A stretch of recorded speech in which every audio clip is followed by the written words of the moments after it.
Last time on Square Roots, we crack open Estelle's hamster ball, take out a couple of B-League baddies, and witness the beginning of the end of the world. Also, everyone lines up to take a shot at Raven. I get it. If I had my chance, I'd hit that too! Bam!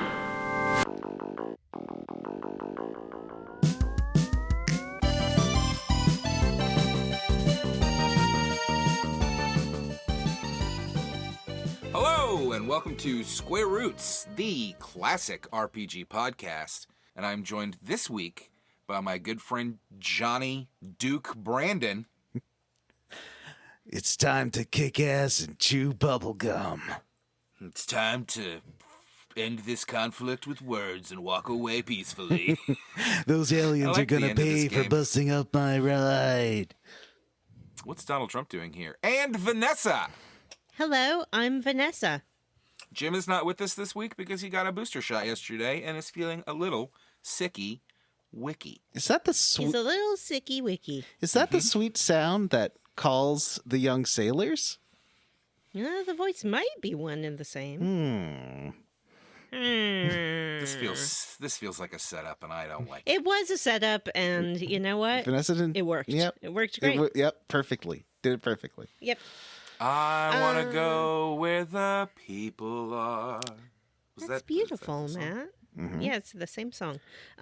We will miss Jim, but we are very happy that he got his booster, and I did it. Highly recommend it. It's a great time. Makes you feel strong and good. Let me start by saying that this is a classic JRPG podcast, classic RPG podcast, where we play your favorite games, one few hour chunk at a time. Really marathon this last chunker, and it just felt like dragging knives against my skin. Wow. Johnny's got opinions, ladies and gentlemen. We are finishing up our Tales of Vesperia series. This is the final episode. We'll be giving, obviously, our big final review at the end of the episode. But before we dive into any of that stuff, we got to talk about something else, guys. What's that? Got to talk about hot gaming news. All right, because I have something fresh off the press. It's still Alright. steaming hot. What's so hot about it? Why is it so fresh? Why is it Unreal, steaming? in conjunction with Warner Brothers, released a demo you can play on your brand new PlayStation 5 or Xbox Series S/X, and it is set in the Matrix universe, starring Carrie-Anne Moss and Keanu Reeves. Keanu. Keanu? Now, did they announce that Agent Smith has returned in this game? Is that what the purpose of it is? No. Do you guys get it? Do you get it? No. Somehow Agent Smith has returned. Is it a Star Wars reference? It was a Star Wars reference to the Fortnite to the Fortnite announcement for the third Star Wars movie that should not have been made. Yeah. So this demo is showcasing what the next Unreal Engine will be like, and sort of gives you an idea of the graphic tricks and techniques and the look of games to come in the future. And it looks pretty amazing. Like, there's a sometimes photorealistic Keanu, and there's a mostly not photorealistic Carrie-Anne Moss throughout the beginning of the demo. And just the lighting is great. Like, things look, at some point you're like, well, this looks like film, this looks like video, but it is a game, and I'm moving the camera, you know. At some points it's like, well, this is a video game, but it's a very good looking video game. And I know that in 20 years, people will come back and listen to me calling this demo photorealistic and be like, ha ha ha ha ha.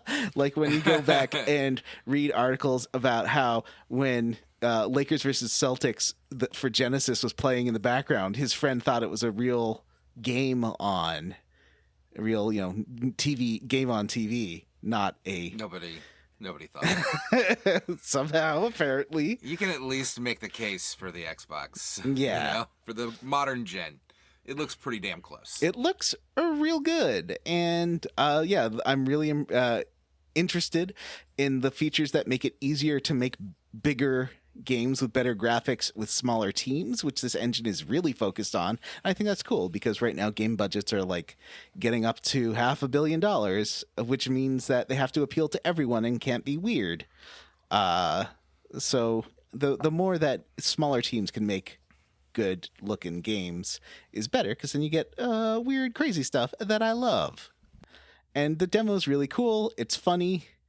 I would recommend it. It definitely has the feel of like some of those super bizarre Matrix games that came out in the 2000s, like Path of Neo and Enter the Matrix, which had Enter the Matrix. some very self-referential parody stuff, especially Path of Neo, which is great. What about the rest of you? Do you have any HGNs? Vanessa?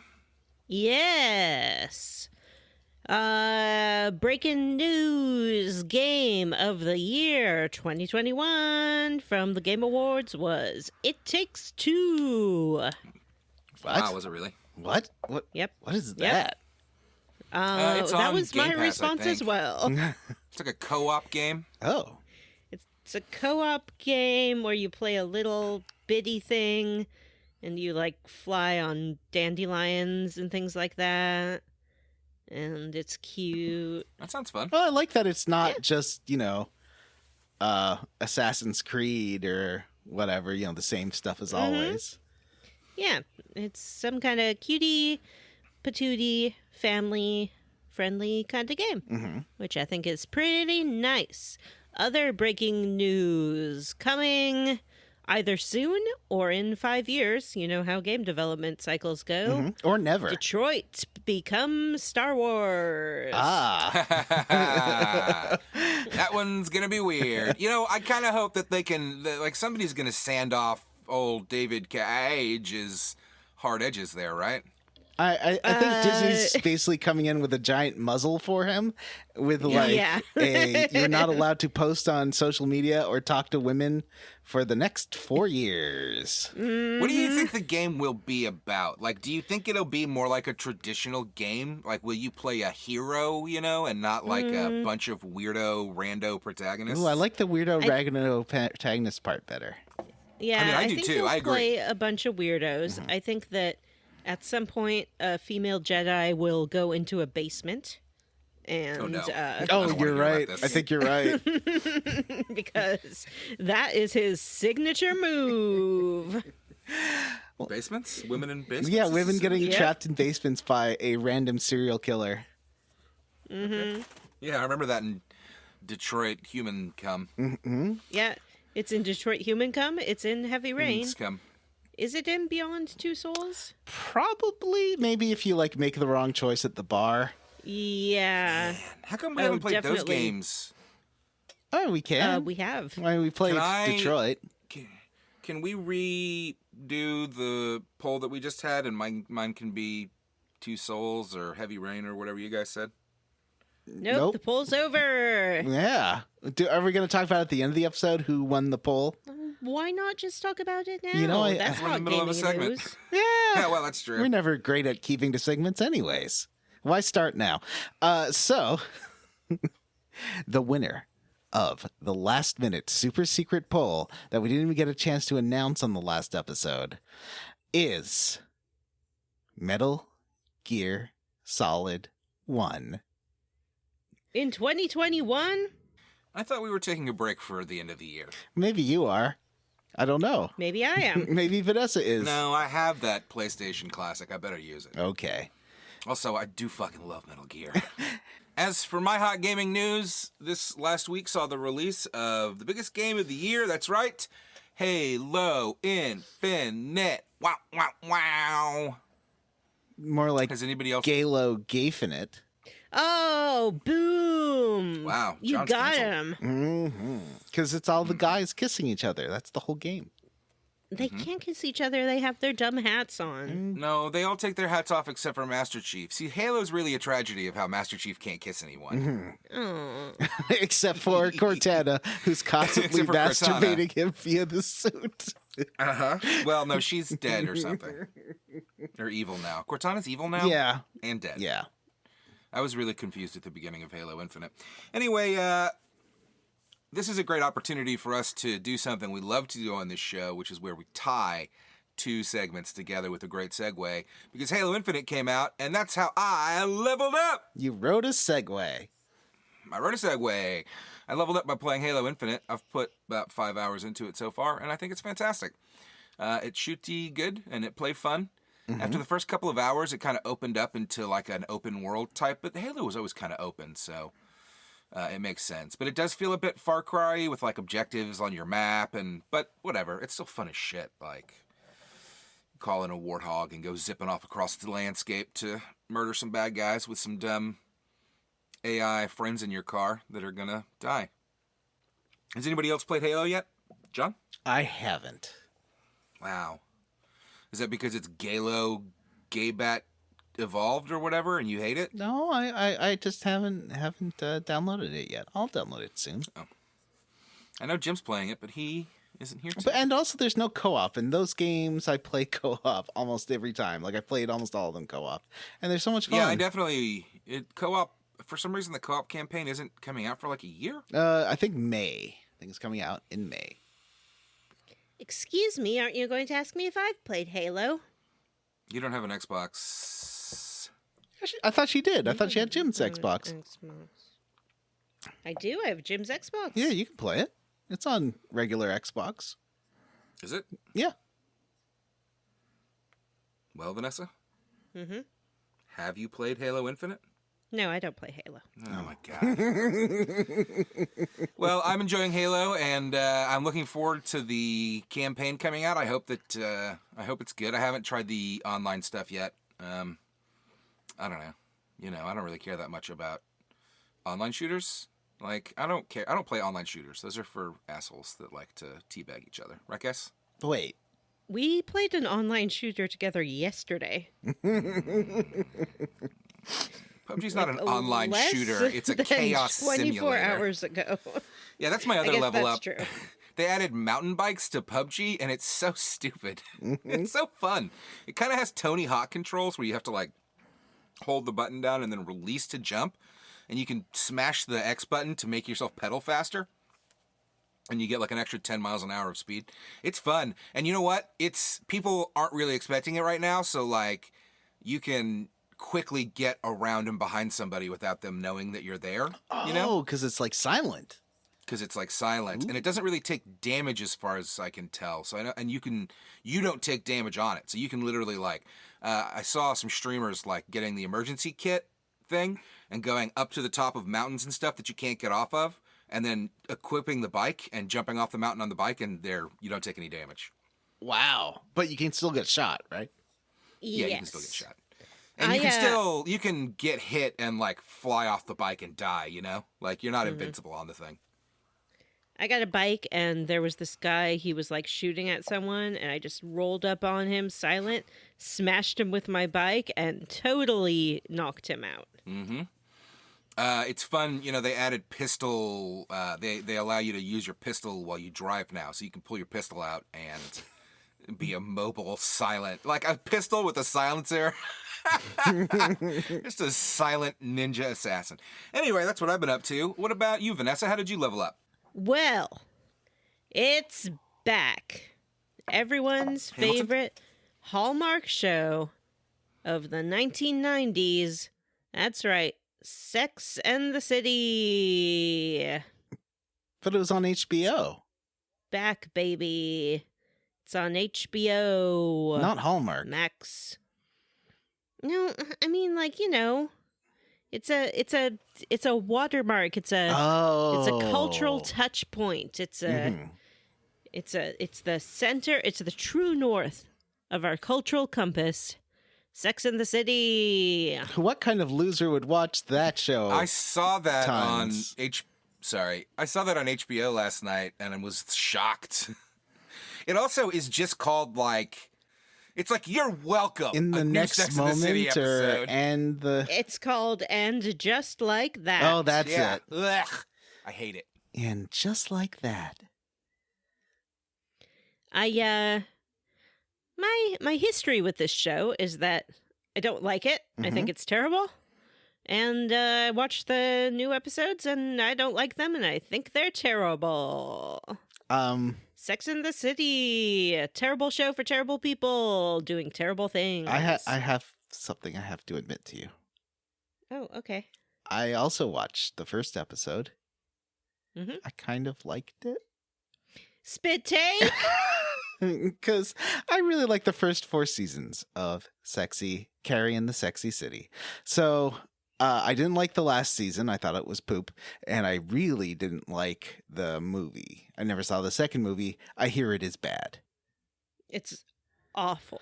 And this one seems somewhat self-aware. Like, it sort of makes fun of Carrie for being bad at being a sex columnist a little bit. Oh, we do have to talk about that. The super accurate portrayal of how podcasts are made. Mm-hmm. And it was sort of like watching us work, Mm-hmm. I gotta say. Well, I mean, that's supposed to be like an iHeart Media high-budget podcast, like ours. Mm-hmm. Yeah. Yeah, with a studio and a cute producer behind a wall of glass. Mm-hmm. Oh, you Laughing think I'm at their cute? jokes. That's so nice of you to say. Mm-hmm. Aw. Now get behind your wall of glass. Yeah, it, Oh, I actually hired Vanessa's longtime crush as our producer. I'd like you to meet our new producer, Brian Doyle Murray. Vanessa, Brian Doyle Murray, he's right here. He did all those YouTube videos you like. Vanessa, Brian's right here. I gotta shoot my shot. Par, 86, that order. I don't even know what that means. She loved you in Groundhog Day and Wayne's World. So, yeah. So, hey, when do they have sex with the city? And how? Well, and just like that, they don't have sex with cities anymore. So yeah, I was a big fan. I love that show in my 20s. Did you like how Mr. Big was based on Donald Trump? I did not like that. And Vanessa and I were talking about how one direction they could have gone with this series was to have him be like a super right-wing presidential candidate, populist authoritarian. And I think it would have been great. Yeah. And Carrie could have been like, we just never talked about politics. I don't know. in a city like New York, can love survive between party lines? And just like that, everybody's calling me a racist.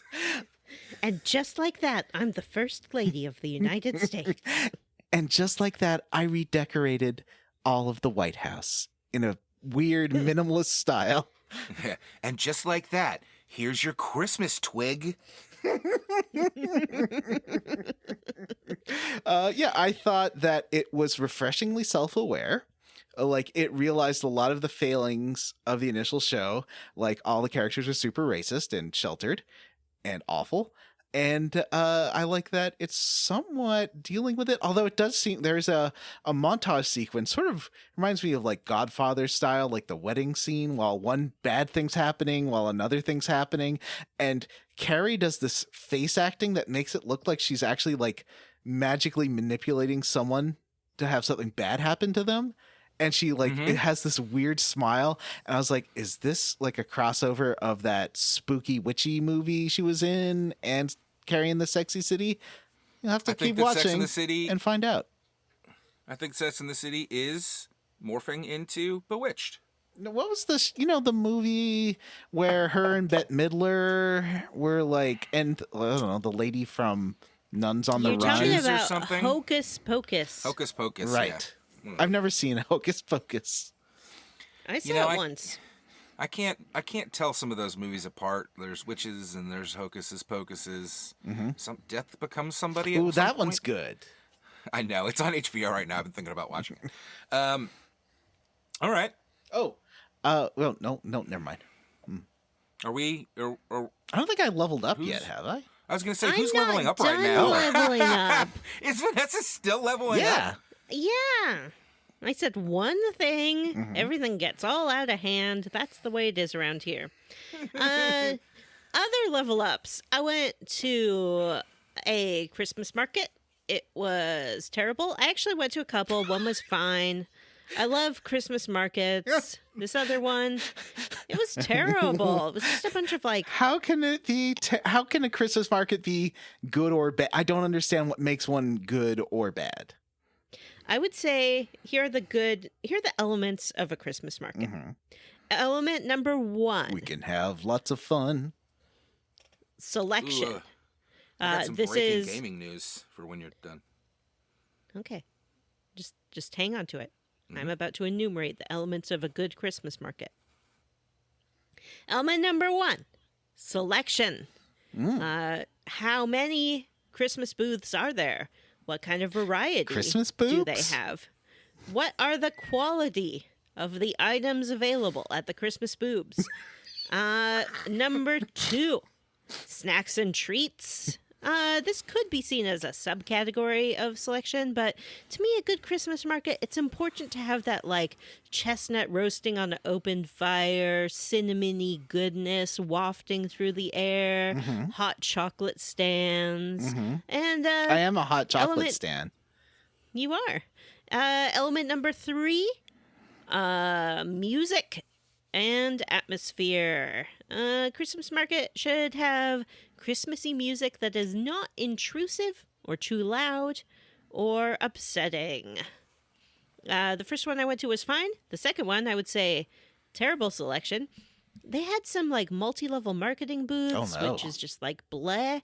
And then also there seemed to be a lot of booths selling, you can't even call it like knockoff Chanel jewelry. It was just like jewelry that had the Chanel logo on it, but was like handmade.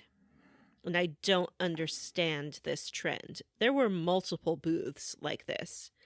Or like get a necklace with the Louis Vuitton logo, but it's not a Louis Vuitton necklace. It's just like a handcrafted necklace.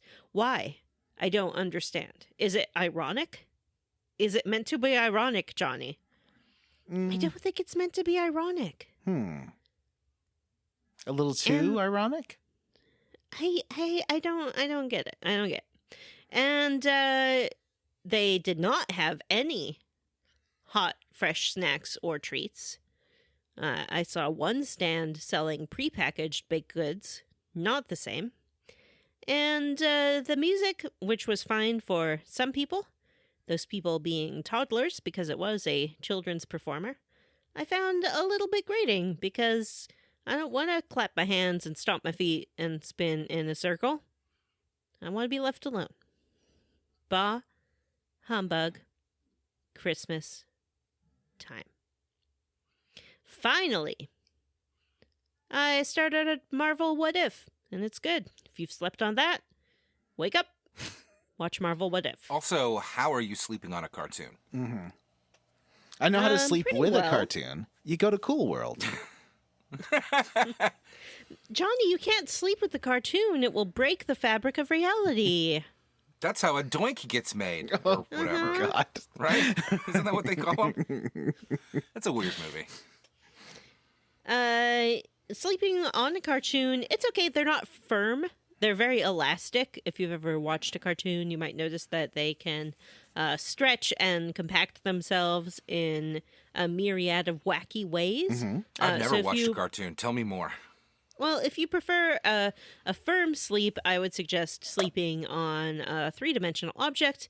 But if you're okay with sentience and also elasticity, I think that sleeping on a cartoon is fine for you. Matt, what is your hot breaking gaming news? Dramatic Labs, a new, fully remote, independent game developer comprised of veterans from Telltale Games, in collaboration with Viacom CBS Consumer Products, today revealed Star Trek Resurgence, a new third-person, choice-driven adventure game set within the iconic Star Wars sci-fi universe. Scheduled for spring 2022 on the Xboxes and the PlayStations, Star Trek Resurgence is an interactive narrative video game that tells an original story set in the era shortly after the events of Star Trek The Next Generation. Stationed aboard the USS Resolute. Anyway, there's a Star Trek game coming out. It sounds like a Quantic Dream kind of game. Seasoned team at Dramatic Labs is composed of industry veterans, including 20 former Telltale developers. I liked Telltale. Did you ever want to play a Star Trek one of those? Yeah. Because I do. I would, for sure. Heck yeah. It seems obvious. I'm glad that somebody was smart enough to figure that out. There's never been like a Star Trek game that would satisfy me in the way I wish a Star Trek game would. Like, how easy would it be to, like, make your character an ensign, plop you on a ship, and play the game, right? And then, basically, it's Mass Effect after that. Yeah, exactly. Yeah. I would play the shit out of that. Didn't they? Wasn't there something kind of like that? I feel like there was one kind of like that for... There is an MMO. MMOs are different, and they do not tickle my fancy. They are bad and garbage. Tickle your fancy. Anyway, I believe it's time for Johnny to level up. I don't know what to share about my past week, because it was... Had some ups, had some downs. You went to America. I did go to America, which is part of both of those, really. Right. Yeah, you got arrested for drug trafficking. I almost did, but I didn't. So that was bad. I don't really want to get into it. Mistakes were made. I didn't.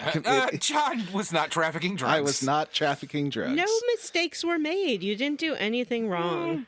Well, could have thought it out a little. Yeah. Could have used an air freshener. Well, I'm trip to the dry cleaners would have saved you a lot of trouble.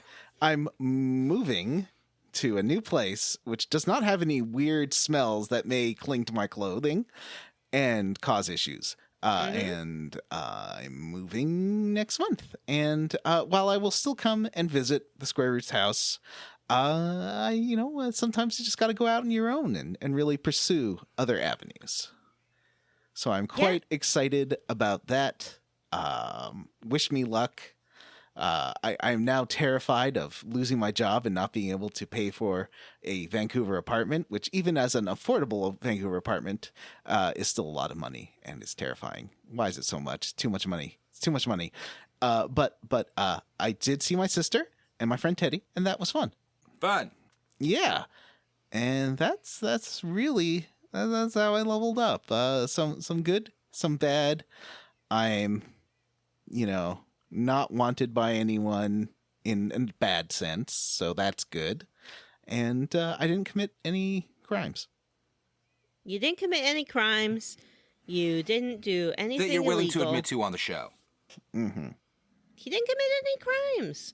Mm-hmm. If he committed crimes, don't you think I'd be the first to turn him over to the authorities? Of course I would. Oh, yes, you really would be. I don't think anybody on the show ever thought that about you before, but now I think they're all very worried about. Oh, I'm a world-class narc. Oh, boy. Well, with that, are you ready for the very last Wonderlog? Yes, I'm so ready. The very last Wonderlog. Sometimes these games feel like a breeze, having fun with your friends. It's like, we're getting Patreon funds to do this fun thing that doesn't feel like work at all. And then sometimes it's like Vesperia. Sometimes the same game can have both experiences. Like it feels fun, a breeze, and then it keeps happening. And it keeps happening. And then everyone has to say something about what's happening. Then you have to search a castle to find every single member of your party. The combat got so fucking boring. So boring. I actually never got sick of the combat. I was fine with it. I enjoyed mixing it up and then doing the burst art and then doing the massive art and then following up with a fatal strike. And I turned on everyone else's fatal strikes and stuff too.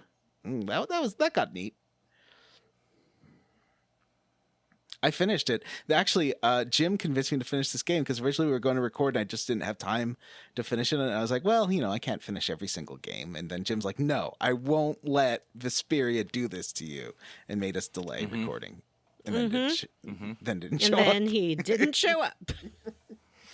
Weird.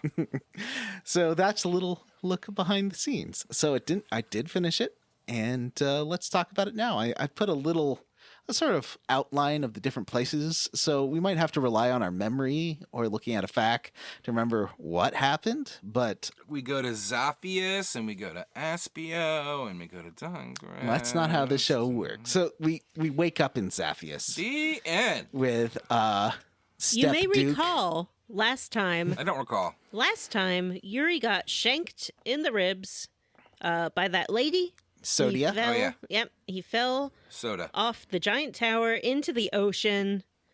End of Chunker. Bum, bum, bum. The game does not waste any time trying to toy with your emotions, Nope. and I appreciate Yep, that. transition to Yuri's house. Yuri's in bed, and he wakes up. It's the start of the game all over again. Step Duke. Oh he no, are we says, playing Bravely Default? Stop it! looking over as Duke towers over him. Step Duke. What are you doing here? And he's like, I want to get my sword back. I'm so cool. Then he knocks something off the bedstand.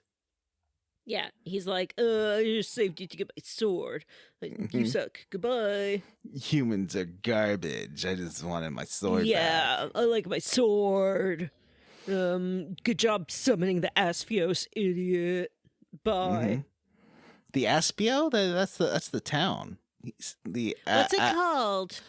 Adaphagos? Adaphagos. Yeah. Which, if you remember, there's big glowy tentacles all over the sky and a rip in the sky with a Necron coming through.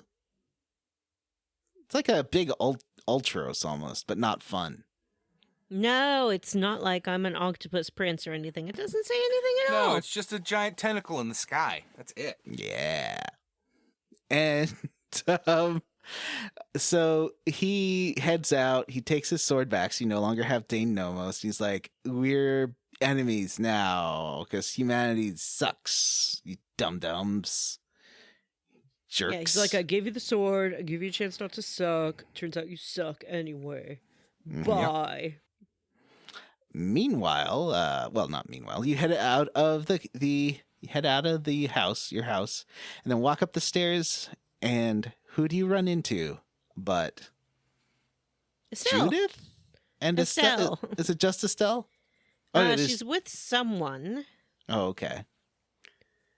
Belarus, the dragon. It's She's not. not with Belarus. It's Yeah. not Rita. No, it must be Judith, right? Yeah. Because you don't. Yeah, it's got to be Judith. Sure. Say it's yeah. Judith. They're very happy to see you. They're like, we've been looking for you for 6 weeks or something like that. And he's like, Duke saved me. And they're like, okay, well, world's ending. Let's get going. And they sort of give you a little background, like Rita's and Aspio trying to find a way of defeating Adaphagos, and Flynn is fighting the resurgence of monsters, which seem to be gathering somewhere. And Carol is in Dongress trying to stop a war between the Empire and guilds again, or between the guilds themselves. It's not super clear. And Raven, I don't know. He's probably Raven's there. I don't know. Yeah, Raven's around. I think he's also in Guild Town because of his guild connections. So you gotta get the team back. Why? See, this is it. This is the thing that this game is doing that is irritating us so much. It's like every 5 minutes the team breaks up and then you have to get them back together again. And you don't have to have this. You can just be like they're all there waiting for Yuri. They all spent the entire 40 hours of this game complaining about how they probably shouldn't be there. And frankly, only a couple of them really mattered. Like Rita, I think, and Estelle kind of did everything. And so you got to go on a worldwide quest. It's a bit like in Final Fantasy VI, where you got to find all your friends, but not good. Yeah. It's like super truncated, which I mean, thank God for that. Yeah. But it's not like they're all doing their own little adventure like in Final Fantasy VI. It hasn't been that long a period of time. It's just been a couple weeks. And but they all kind of split up. Did we mention that? That Rapide was with us? Was Rapide the one with? Rapide is with you when you wake up. Oh, he's that's already right. there. Do you remember who was with a Estelle? good boy. Because I can't remember who was with Estelle. it's got to be No, and I was Judith. looking. Yeah, it's got to be. I think Judith. she's right. I think Vanessa, I believe you're correct. I was trying to look at this really detailed guide, but they have so much side stuff at the end that I can't mix in with it, that I can't follow it. Yeah, it's fine. It doesn't super matter. So Yeah, I'll look at. That must be Judith because you take the ship to fly around. Right. Yeah, she's like, yes, our friend Baul is fine again, so let's go travel the world. He'll be fine. Don't worry about him. Oh, this is the part, though, as you're leaving town with Judith and Estelle, Patty just drops down from the sky. I laughed out And loud. she's like, hello! Yeah. Oh, Patty, this chunker's Patty is so weird. It's very strange. And it's so Oh, strange boy. that I had to go on the internet to understand what exactly was going on. So we head to Aspio because Rita's been there looking for a way to defeat Adaphagos, and she's got an idea sort of brewing in her noggin. But at first they're like, well, we need to get some help. Let's go get Carol and talk to the people out in Dongrest. And you get there, and Carol is involved in a big dispute because no one wants to be the next leader of the guild. And, like, I thought it was going to be that Carol was going to be the leader of the guild. He's 12. I know, but, didn't it seem like it was going that direction? It did seem like that. I think he will be eventually, but not yet. But it kind of took a turn I liked. There's things I like in this chunker. Harry, the fail son from before, the grandson who, like, caused things to go bad, he's feeling bad about that, and is, like, starting to command people a little bit and learning to be a bit more like his grandfather, but not hot like his grandfather. I'll give it time. Mm-hmm. He's young yet. He's a floppy-haired boy. He's not for me. He's for me, but I don't like him. No. You also like the grizzled professor. That's right. I'm a nuanced woman. I like sweet floppy-haired boys. I like grizzled professors. And our producer, Brian Doyle Murray. Isn't that right, Brian? He's winking at us from the production. Oh, Vanessa, where'd you go? Vanessa, come back. Dim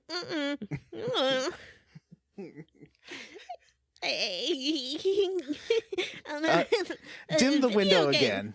Dim the window so we can't see you, because Vanessa can't do it with seeing Brian Doyle Murray's face there.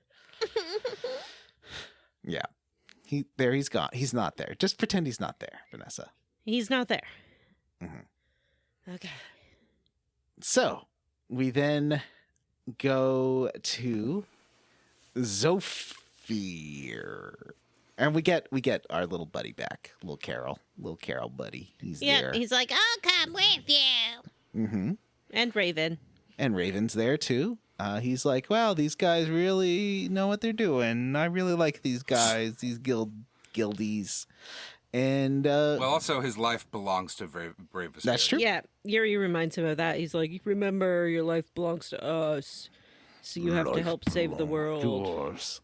Raven's pretty okay with that. He's just like, okay.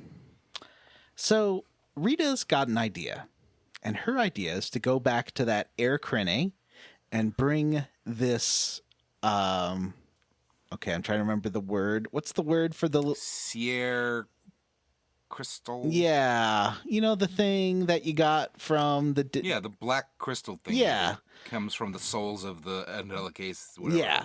So you bring that over to the snowdrifts where the boss was, and they all. I kind of like the framing of this. It was like a Power Rangers thing where they all have a thing to do with like Judith and Rita and Estelle, and they're like channeling the air crane into the Atalaxia or whatever. No. Yeah. And it produces. And of course, the way that you do this is via Oh, right. Yes. a rhythm game. Yay. Oh yeah, this was fun. I mean, it wasn't fun, but it was. It was It fine. was totally It was out of easy. left field, though. Yes. There have been no rhythm games in this game. Doesn't it only make you do it this one time too? Yes. I don't know what Let's was up with introduce a that. new mechanic. Did you ever find a Dice Master again? Because I only found the one once. That's just that one guy, and he'll play dice with you, but that's all that comes of it. Huh. This game's weird. This game's weird. I wonder if we had played other Tales games, if it all kind of ties together in ways that we're missing. I decided at this point to change everyone's outfits, so I made. They're not connected. They're like the Final Fantasy games. The only thing that's the same is the items. And like everybody uses arts, but like they're different worlds and Okay. sets of characters. I dressed Carol like Klonoa from the Klonoa games, and I made some other fun outfits, and I also gave the very distinguished nerd glasses to Estelle so that she has these wild and crazy glasses for the ending of the game. I loved it. It made the game better. But I also found I just couldn't play this game with sound anymore and listen to them talk all the time, so I did start playing through this with podcasts, which is why I didn't stream this game much, because it was a game that plays better if you're like listening to something else. That's how I got through Rogue Galaxy. This game is not as bad as Rogue Galaxy. I agree. I will say that for sure. Much better. So we do then channel it, and it turns into. So they're like, it's A lady. The air creates mana, and then I realized what Matt was getting at, and then creates a spirit lady. Which spirit is this one? Undine. Undine. Undine. From It's Secret of Mana. Yeah, it's a Secret of Mana. They even named the Earth one Gnome. They're like, yeah. And Ifrit. And No, Ifrit's Sylph? it's Salamander, not Oh, Ifrit. you're right. So that's not. Oh, okay. Yeah. So, Sylph is the same, I think. I think that one's another one. I imagine that Ifrit was Ifrit just to be legally distinct. I But guess. isn't Ifrit from the Final Fantasy games? I feel like they have other, like, there's Ifrit's Dungeons and Dragons and stuff. Yeah. Yeah. But still, yes, they definitely copied this from the Final Fantasy series. And Mana. So she's like a. She's See, the Secret sort of Mana is the prequel to Final Fantasy, right? Isn't that what we learned? And then we learned the Secret of Mana is the prequel to this game. No, this game is a prequel to Secret of Mana. Yes, and But when we played Secret of Mana, didn't we learn that it was a prequel to something? Earth. It was a postquel to Earth. Earth. Yeah, Earth. Yeah, because it was Earth all along. So this spirit is Belias, the one who was the head of The leader of the guild Yeah. that died. Nordopolica, and she's like, well, I myself, but I'm different. Like, I have my memories and thoughts, but I'm like a different creature experiencing these things for the first time, and I think this is like a higher form of entelexia, so this is cool. You should find the other ones, because we'll help you take down Adaphagos. Yeah, they think if they get 4 of them, then they can take down Adaphagos somehow. So, we do that. Well, they say if they can create 4 of them, they can then turn all of the Blastia cores in the world into spirits as well. And that should give us enough power to That'd be like kill the Adaphagos. exploding every single power plant in the world. Yeah. It's like the Celestia ending cores of are like their whole technology. the Transcendence, or whatever that one was called. The one with Johnny Depp as a computer. You know the one? Yeah, It's like the ending of that. So they're like, I didn't watch that one. this is going to be bad. People are going to hate it because that also means cities are going to be under attack by monsters again. And it means that we won't have the life of luxury that we currently have, but it's maintainable. Like, what's the word where it won't destroy the world? Sustainable. It's a sustainable future. Like stopping driving your SUVs around and cutting out fast fashion and paring back on factories and things like that. You know, just for random examples. I feel like there might be a metaphor that they're working towards here. Mm-hmm. So we get like an emergency transmission that Nordopolica is under attack. I'm sure because all the characters you've seen from the entire game will show up in this chunker, telling you random things. Don't expect me to remember who said what. I'm sure it was like Goshen Dwat showed up and tell you have to go back to Nordopolica, and then one thing I did realize. Remember the guy who flew off with the sword? Uh-huh. He Duke? never comes back. No, it wasn't Duke. Remember, like, The pirate? the big guy that, like, we fight him and then he just, like, lets the sword pull him away? He doesn't show back up again. Are you talking about the pirate? Yeah, he was like a... No, he died. Did he? That was Barbos. We Yeah. knocked him off. He jumped off a ledge. He suicided. He suicided. His sword didn't pull him away, Johnny. Gravity pulled him away. No. Well, the first time we fought him at the end, his sword turned into a helicopter and fucking flew him away. Oh, that's right. Like yeah, Inspector he did Gadget. suicide. That's right. He suicided, John. Yeah. He Yeah, did have remember a he was suicide. like, "I'll see you in hell, Yuri." Mm-hmm. Goodbye. And Yuri was like, yeah, I am going to go on to murder some people. So good call. Now it's time for an elemental hunt. You got to find the other three. And the easiest one is Ifrit, who's flying over... Not Ifrit. Sorry, spoiler. Pharaoh, who's flying over a desert.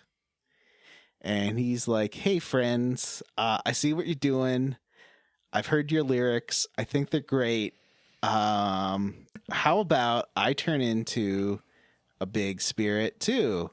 And everyone's like, no, don't do it. Don't do it, Pharaoh. And he's like, yeah, I'm going to do it. Isn't he dying? Yeah, he's dying anyway. He's all beat to shit. Yeah, he did kind of get shot up by the big Heracles last time.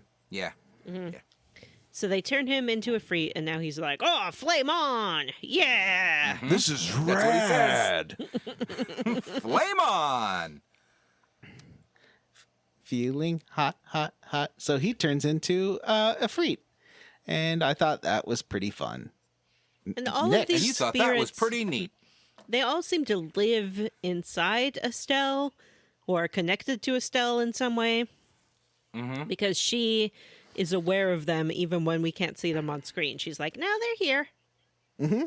I like to think that they are in her tummy and she has to fart them out, but they don't talk about Like, it. so you want an Empreg situation? Or no, not an Empreg. No, the other just... one, vore. Soft vore. No, it's not a vore situation because they're like ghosts, basically. Can you vore a ghost? Oh, yes, you can. There's a scene in Casper, the Friendly Ghost, the movie. We've talked about that, and the guy I know. Mm-hmm. And people are very into it. I forgot about that. Oh, boy. Anyway, so the next place that we are going to go to is... Can you vore a ghost? And you can. It was in Casper. Mm-hmm. And a guy I know really likes that scene. He's not the only one. If you go on YouTube and look up that scene, it will be like 45 minutes of just this shot over and over again. I mean, who am I to judge people and their weird things? Yeah, you can't. Not wearing that wrestling singlet. Mm-hmm. So I did go through I found an island that had like a school in a lake, and maybe this is a side quest I didn't do because I know there's some other side quests, but there's like a 20th century building in a lake. Oh, yeah. It was very weird. I don't know what that was all about. Have you seen that place, Vanessa? I didn't see it, Have but you seen this? I do know that there is an optional dungeon that's like one of those big stacky dungeons, multiple floors, and you go to the bottom of it, and then that's the super secret boss, and if you do that, you learn different things.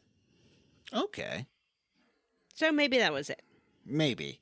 But there was a whole continent that popped up that we need to go to. And this is the Erialumen Crystal Lands. It's all crystally. Everyone thinks it's super pretty except for Carol, who like has some kind of issues with it. Yeah, he doesn't trust it. It's too pretty, Well, too bright. yeah, It hurts his Carol, eyes. the whole time he's there, he's like, my eyes hurt. It's too shiny. I can't believe you guys can stand it here. Isn't it too shiny? And everyone's like, what are you talking about? And he's like, it's And he must have like an shiny." astigmatism. So it's like all he's seeing is sort of star clusters from every light point. I thought maybe it was just because he's very young, and children are sensitive to stimuli like that sometimes. So we do find one of the other. So we're looking for the other Entelexia, the remaining ones, and this one is Gusios, who I think we've seen once before, maybe. I don't know.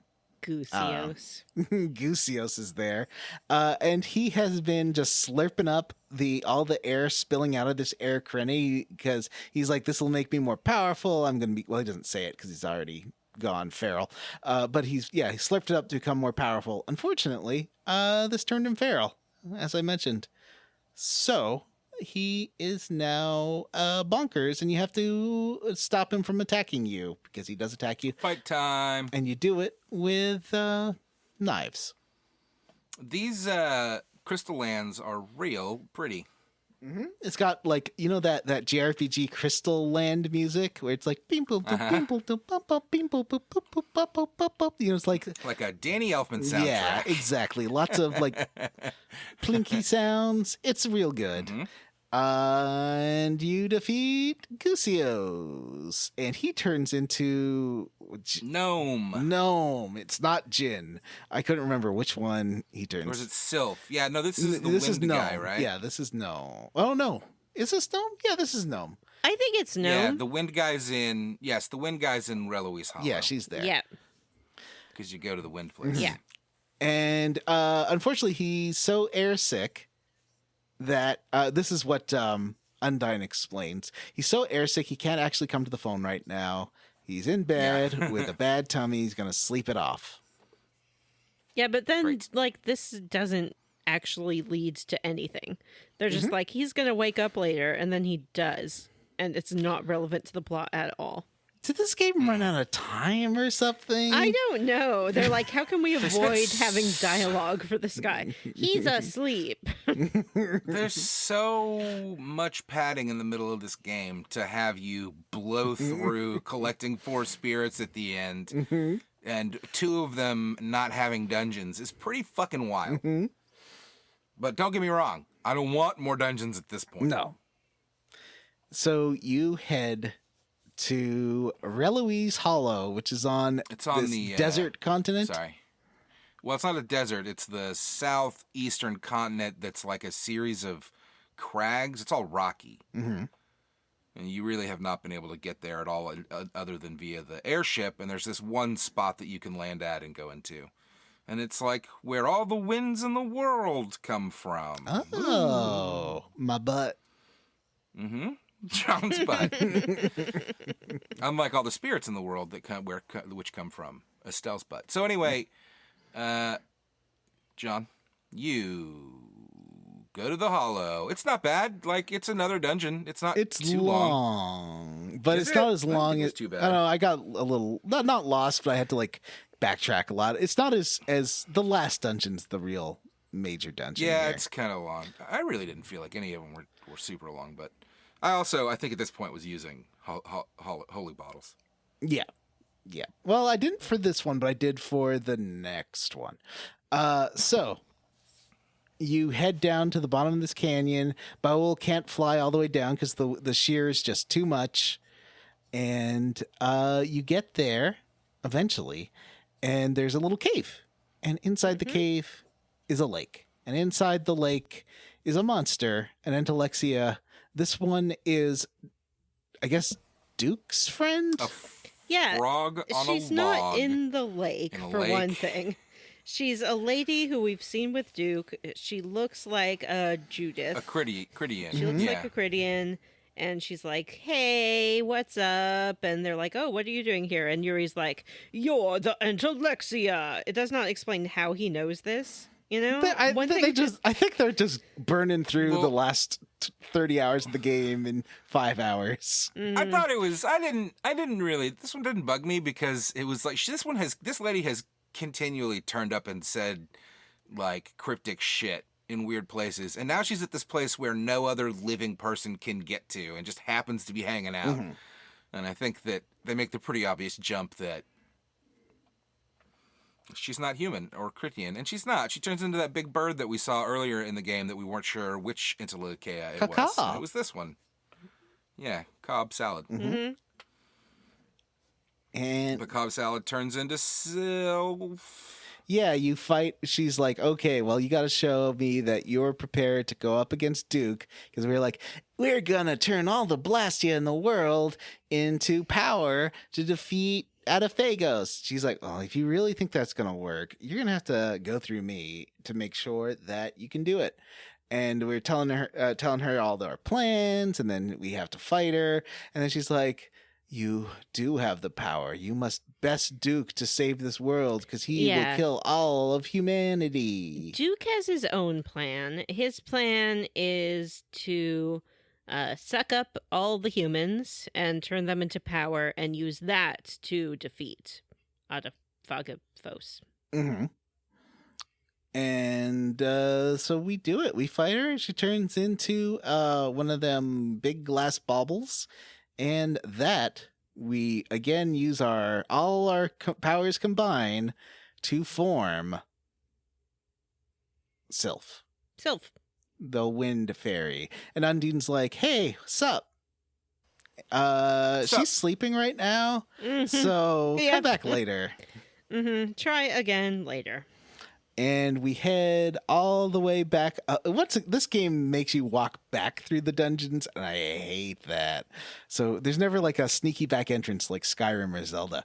So we take the whole long way back, and then but about halfway through, and meanwhile, poor Raven is complaining about how old he is and how he hates it and doesn't like this exercise, and it sucks. We get halfway up, and then suddenly Sylph wakes up, and she's like, "Oh, hey guys, I'll turn off the wind for you." And Baul can come down and rescue you. Yeah. Yay. Raven's very happy about this. Right about now, Funk's soul brother, is where... do you remember Aspio? Boo. Aspio. Yeah, the weird tunnel town. Yeah, the ones that have all the Blastia. That's where they've been like extracting all the Blastia. That's where Rita's from. Rita Town, yeah. It does a float. What? It floats up. That's not how town go. It does a float, and then like it makes all the monsters go crazy and start gathering in one place, and it's a nightmare. Uh-oh. End of the world times. Yep. And they're like, I guess Duke is at that place to do and of whatever course, it is he's doing. Estelle looks at it and is like, Tarkaron. It's Tarkaron, the ancient city. And everyone's like, okay. Sure. Yep. Sure it is. Whatever. The spirits told her that's what it's called. Right. Sure. Yeah. Well, I mean, they know stuff. I know. I'm just being sassy. So they, where do we go after that? Because we have a really exciting thing coming up here that I cannot wait to We talk about. go to Capua Noir. Kappa Nor. Yay. And everyone's like, Rita's got to buy stuff because she wants to build this this suit, like fake dynamos, so she's got to get all the supplies. And meanwhile, Yuri sees Patty walk off. Where's she going? Yeah. Why does Patty walk off? Because Patty sees... Patty sees nothing. No. Patty You're goes right. to the docks.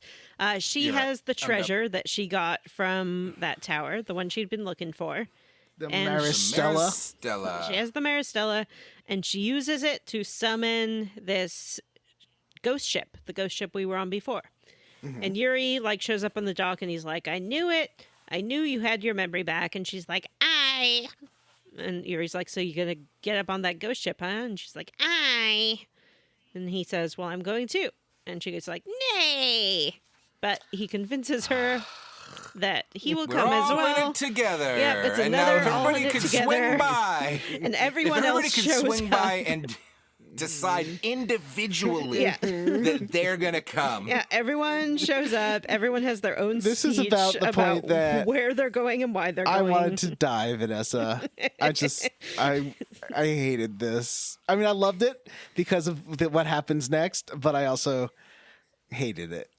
Yeah. Hated it. So once they all individually decide that they're all going to go onto this ghost ship, which is not a big deal. We've been there before, and it was like 50 levels ago. It's fine to go on the ghost ship. It's level 1 birds. Yeah.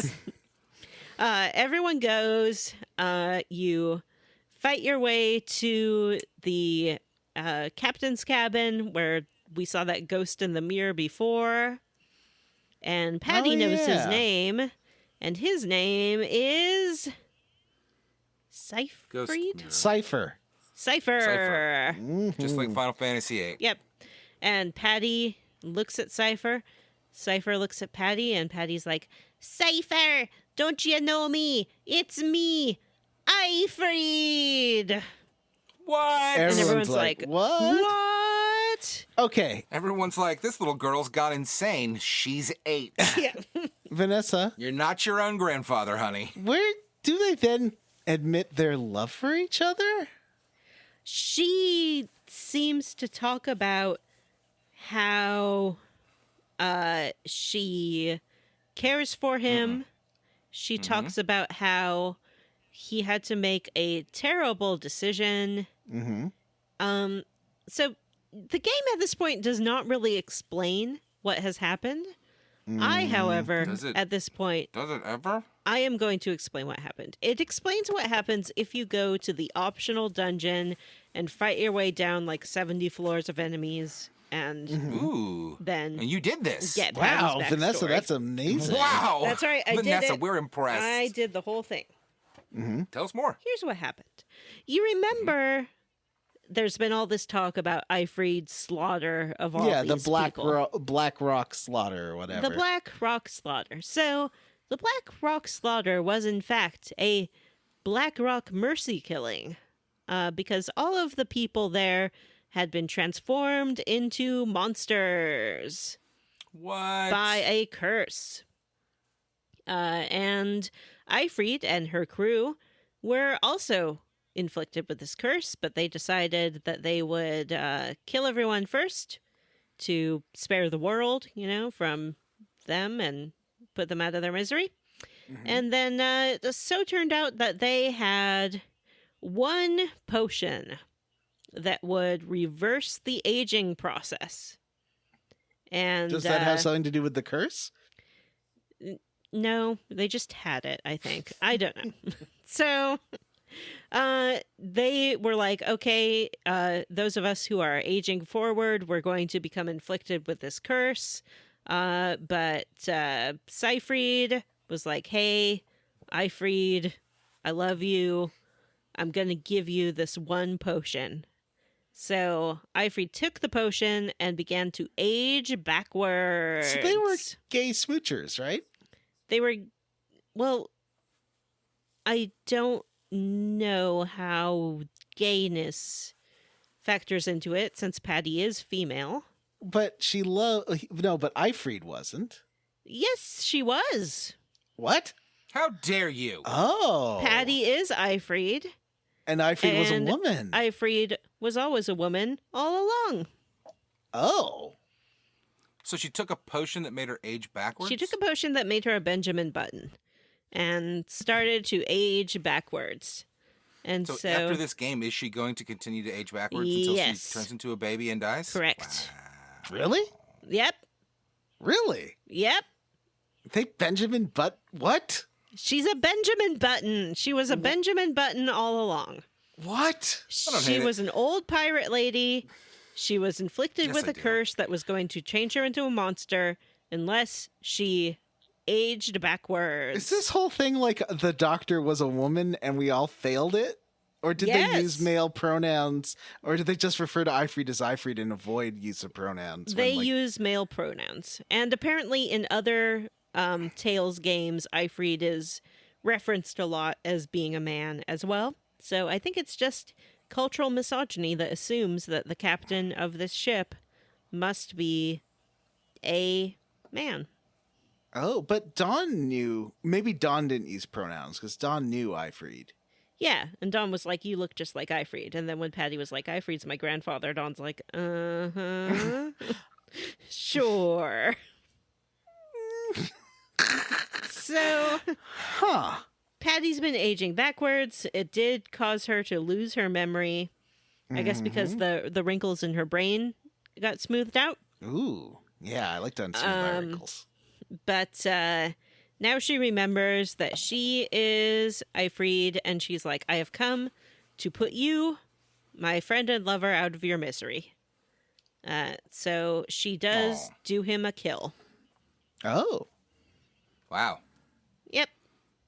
And then Do you think that's because she's in love with Yuri now? She's like, I don't need you no more?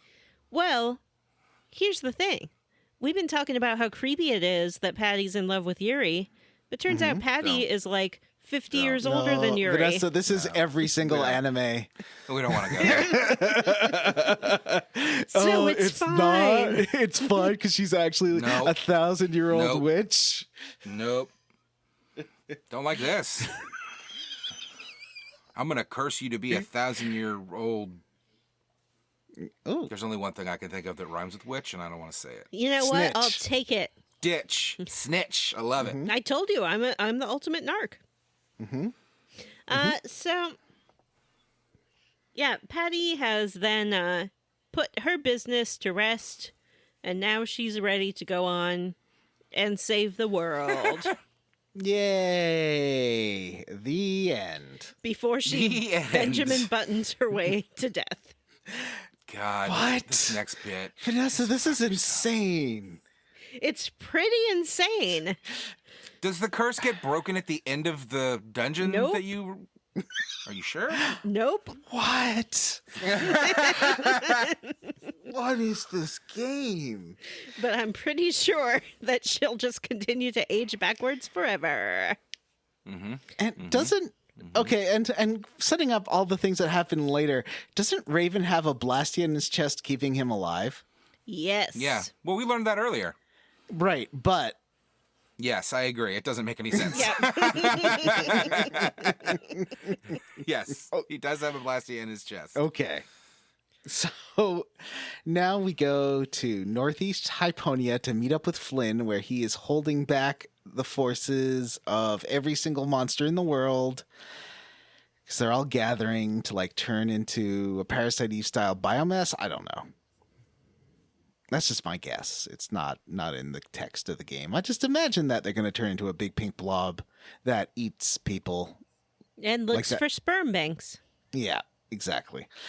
And so they're like, oh, we got to meet up with Flynn. Flynn's having a bad time. And you cut to Flynn having a bad time.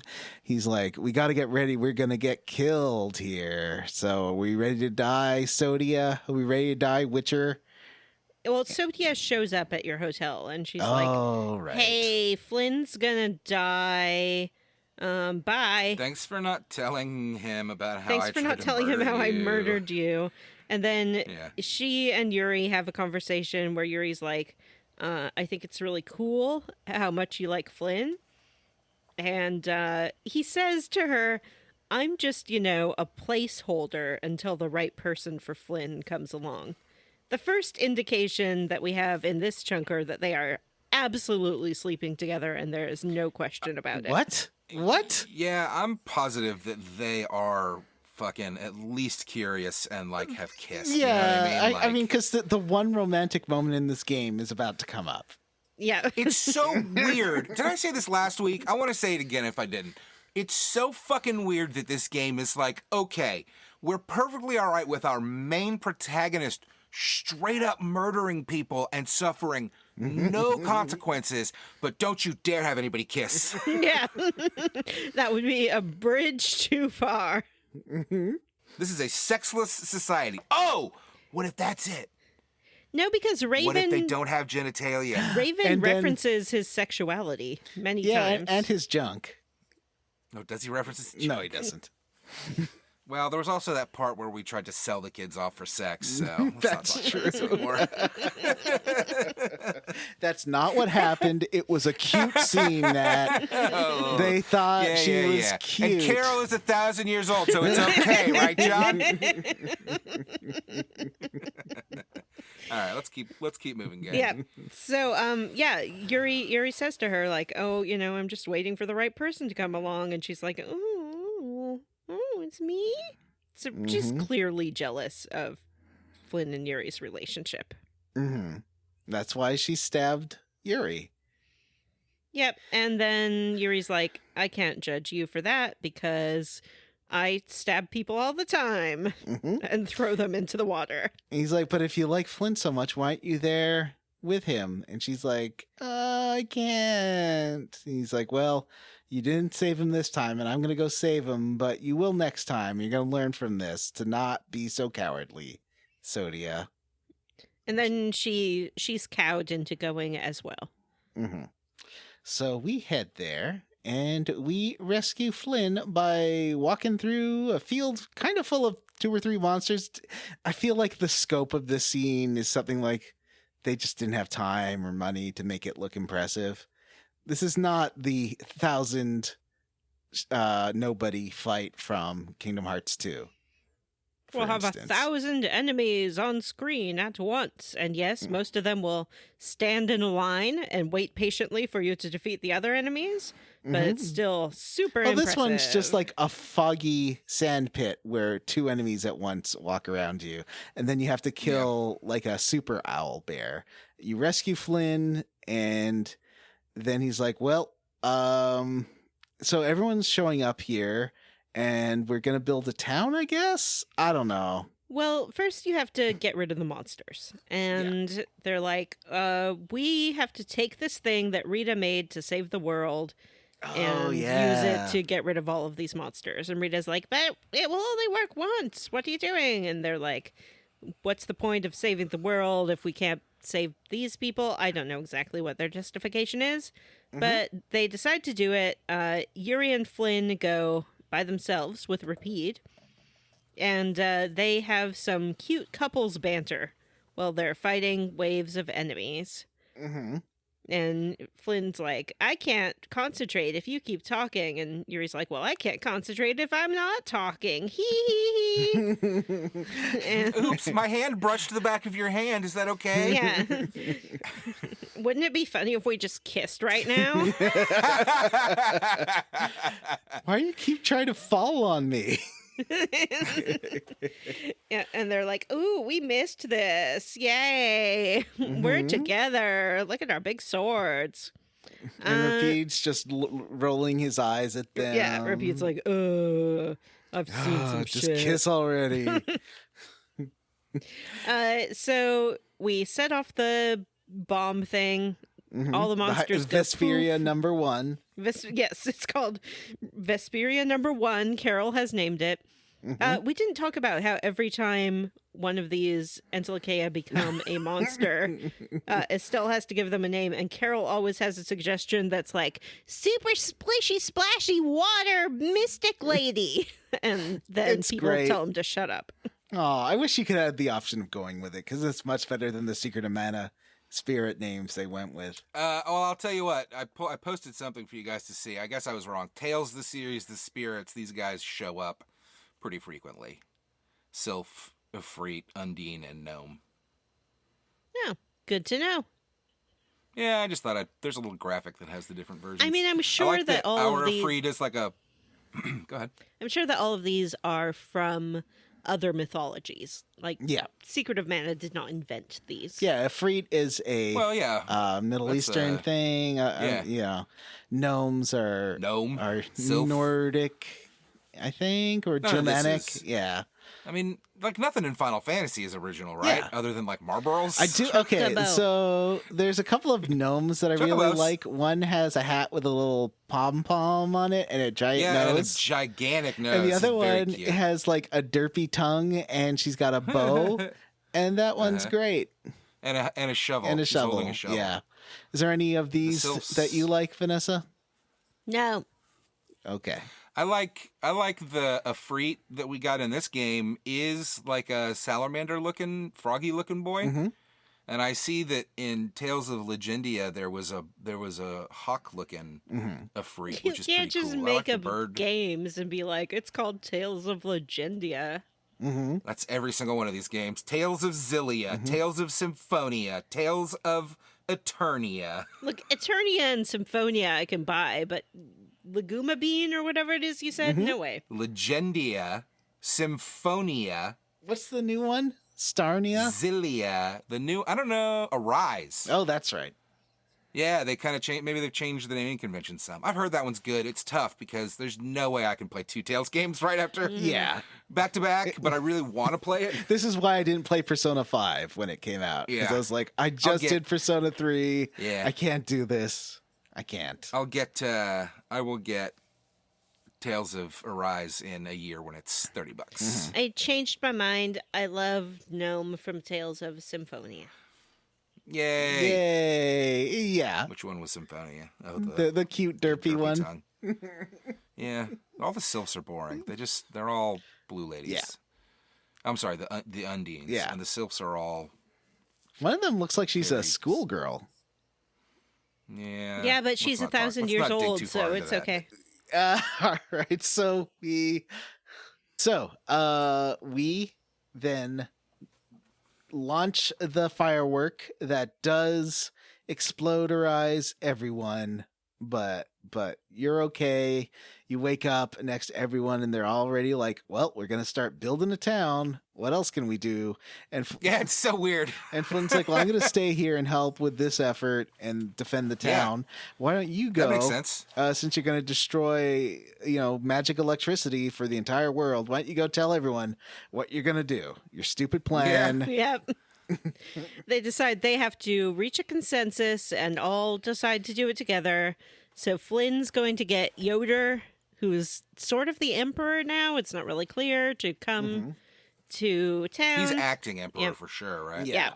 And you have to go get the guild people to also come to this meeting. Mm-hmm. And that lady from the guilds is there, who we keep running into, and she's like, I'm gonna build.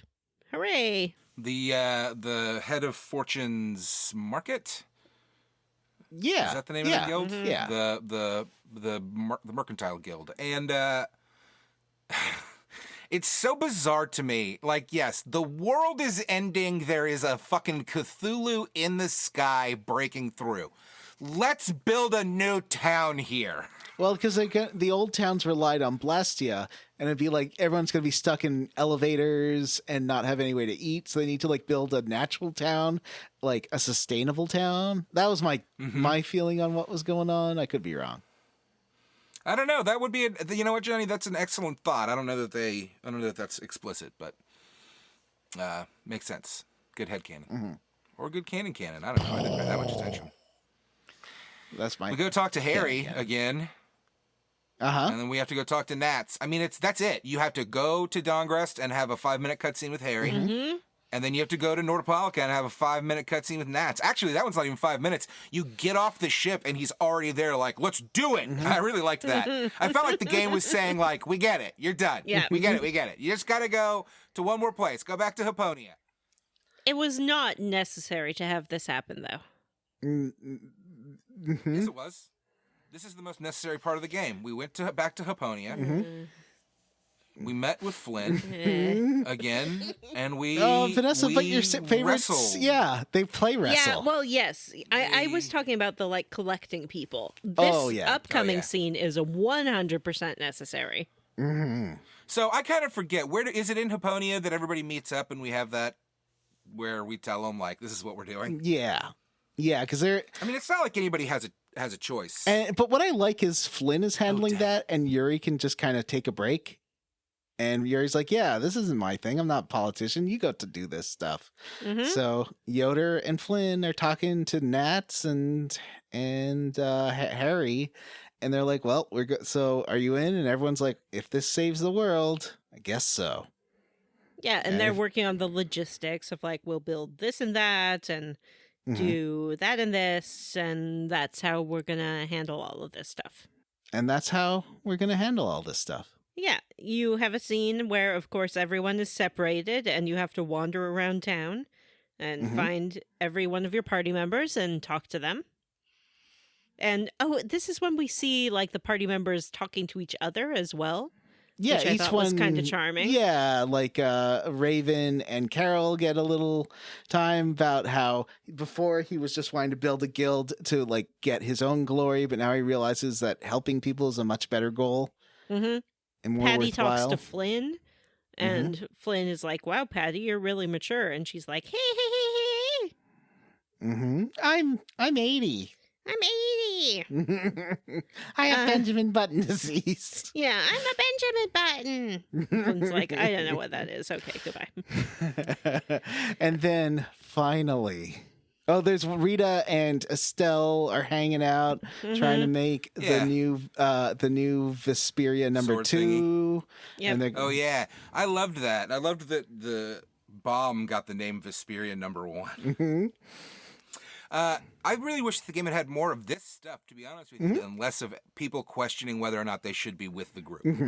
And like I was thinking about it, like I think you're right. Like maybe they banged this one out real quick because it was taking too long for a launch console. Well, no, this was 3 years after the launch of the 360. Was it really? Yeah, this is 2008. But I don't know. That was the English release. It might have been 2007. But yeah, it does feel weirdly rushed. But I don't mind. I mean, I don't mind that we didn't have 8 dungeons doing all this. But well, I don't disagree with you on that at all. Yeah. I just wish that all around the game could have just been better. I guess that's always the case. Anyway. So Yoder's like, hey, you can have my sword. Literally, this isn't a Lord of the Rings thing. Have my sword. It's made out of rare metals that will not break under the pressure of your Vesperia bomb. So, so do that. And they're like, that's cool. But let's talk, Vanessa, I want you to talk about the special scene. Yeah, so we find out that Flynn is waiting to talk to Yuri at the edge of town. And so Yuri goes to see Flynn, and Flynn is feeling kind of reticent. He has a lot to ponder and consider, and he's like, hey, you know, I guess the world might end, but what do you say, like, one last time, for old time's sake, we do what we do. And Yuri's like, yeah, let's do it. And they both pull out their swords. They slap them together for a while. Is that what you think happens? Yeah. Yeah. They slap them together. And they strip their clothes off. yeah, because they get hot from all their fighting. Well, you don't want to ruin your clothes. No. And also, you know, like that's pure wrestling is. Yep. Oil. And I think that you can either win or lose this fight. In my case, Yuri won. Yeah, he was kind of amazed with himself. And then they're pretty exhausted, so they lie down next to each other on the ground. And with their swords like crossed above each other. Yeah, they're both holding their swords above their heads, just looking at them. And they talk about their relationship, and Yuri says to Flynn, there are places in each of us the other can't reach. Yeah, there are. And Yeah, they sort of acknowledge that, like, you know, Flynn has his shank lady now, and Estelle seems pretty into Yuri. So this may be the last time that they can meet up and fight like this. Mm-hmm. But that's okay. They'll treasure the time that they had together. Mm-hmm. It's a beautiful moment. Mm-hmm. It's so weird. It's as weird as Cloud and Tifa having sex on the High Wind, I think. I'm sure that there are going to be people out there who are like, you're Poople. misinterpreting this. Poople. Yeah, there are going to be people. Well, you know what? I agree, Vanessa. There definitely will be Poople that say that we're misinterpreting it. Yep. And those Poople can get fucked. Yeah, they're ruining our fun. Yeah. Fuck those Poople. You just invented the best new words. The only way. That's how I'm going to describe to every Trump supporter from now on. Poople. Oh, you talking about those Poople? The only way I can interact with media is as myself, through my own lens. And through my own lens, this is essentially like Bravo pulling up to the house and being like, watch what happens live. This is super gay. And yeah, that's how I choose to see it. It is the most romantic, because there was Yuri catching Estelle, but they've never had a romance. Like, there's a little bit of No. flirt, maybe, but not. It's one-sided. I think Estelle just likes Yuri. Yep. And Yuri likes Flynn. Yeah. Yeah, Yuri at no point in this game that I can recall gives any indication that he has any interest in women at all. But he is very interested in Flynn. Yep. Yeah. So there's But, you know, the world they live in, he understands that that's not going to be a long-term relationship. But I do hope that they can meet up to spar from time to time.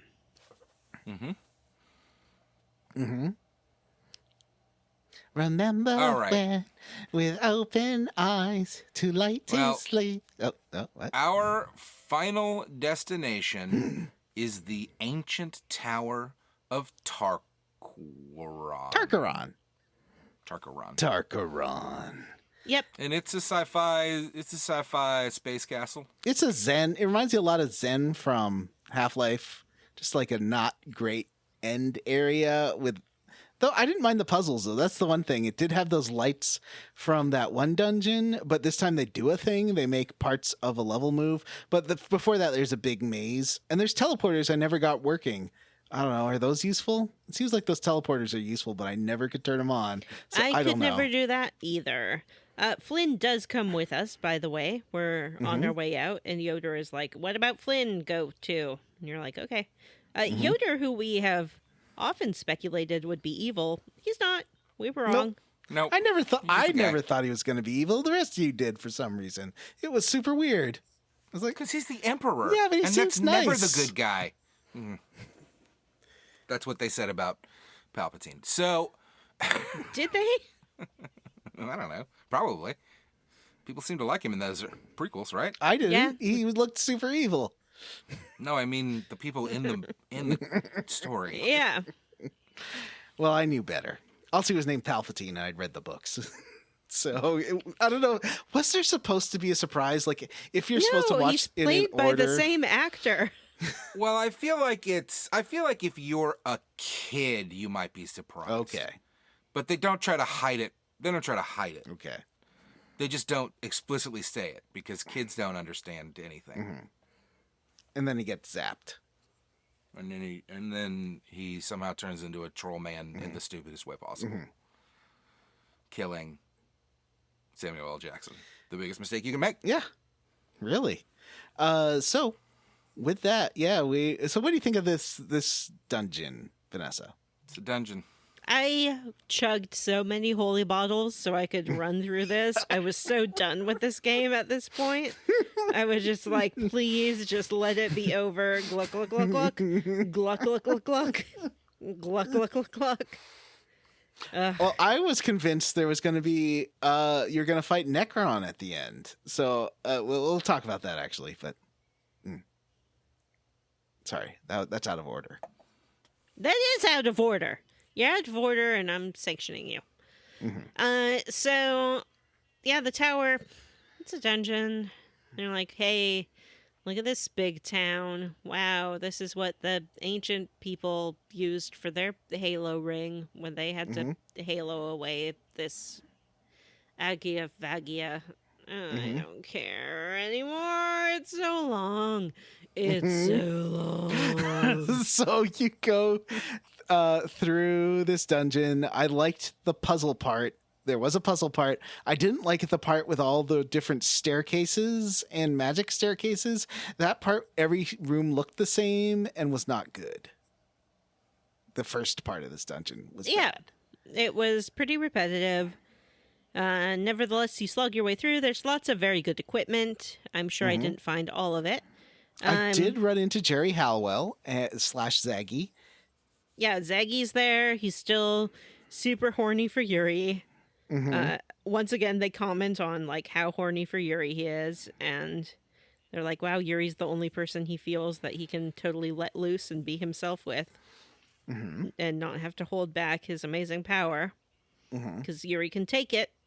And he has this weird metal arm on, and he's like, you see ahead there, there's a barrier, and you won't be able to get past it unless you take this arm off of me and use it to get past the barrier. They definitely do say that.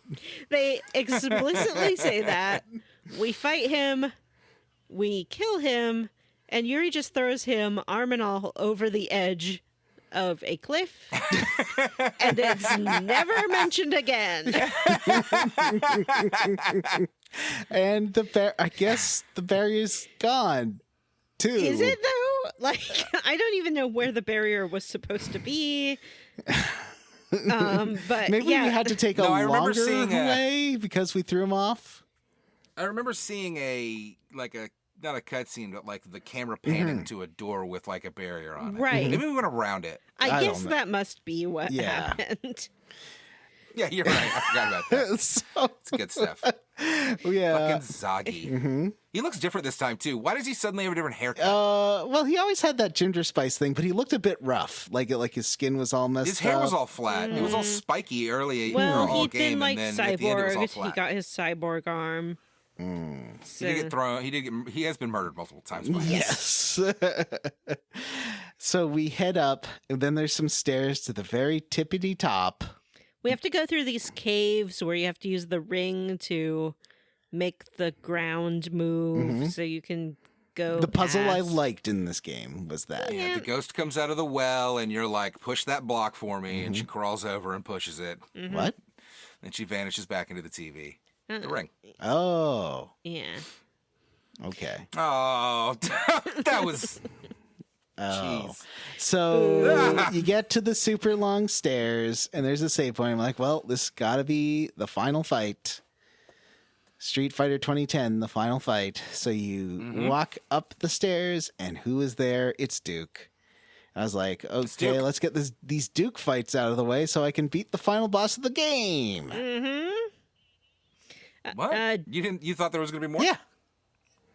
I did too, actually. I did too. Duke explains his evil plan again. He's like, humans suck. My very good plan is to kill everyone. There's no downside to this. Let's get going. So he's doing basically the same thing we're doing, except instead of using Blastia cores, he's using human lives.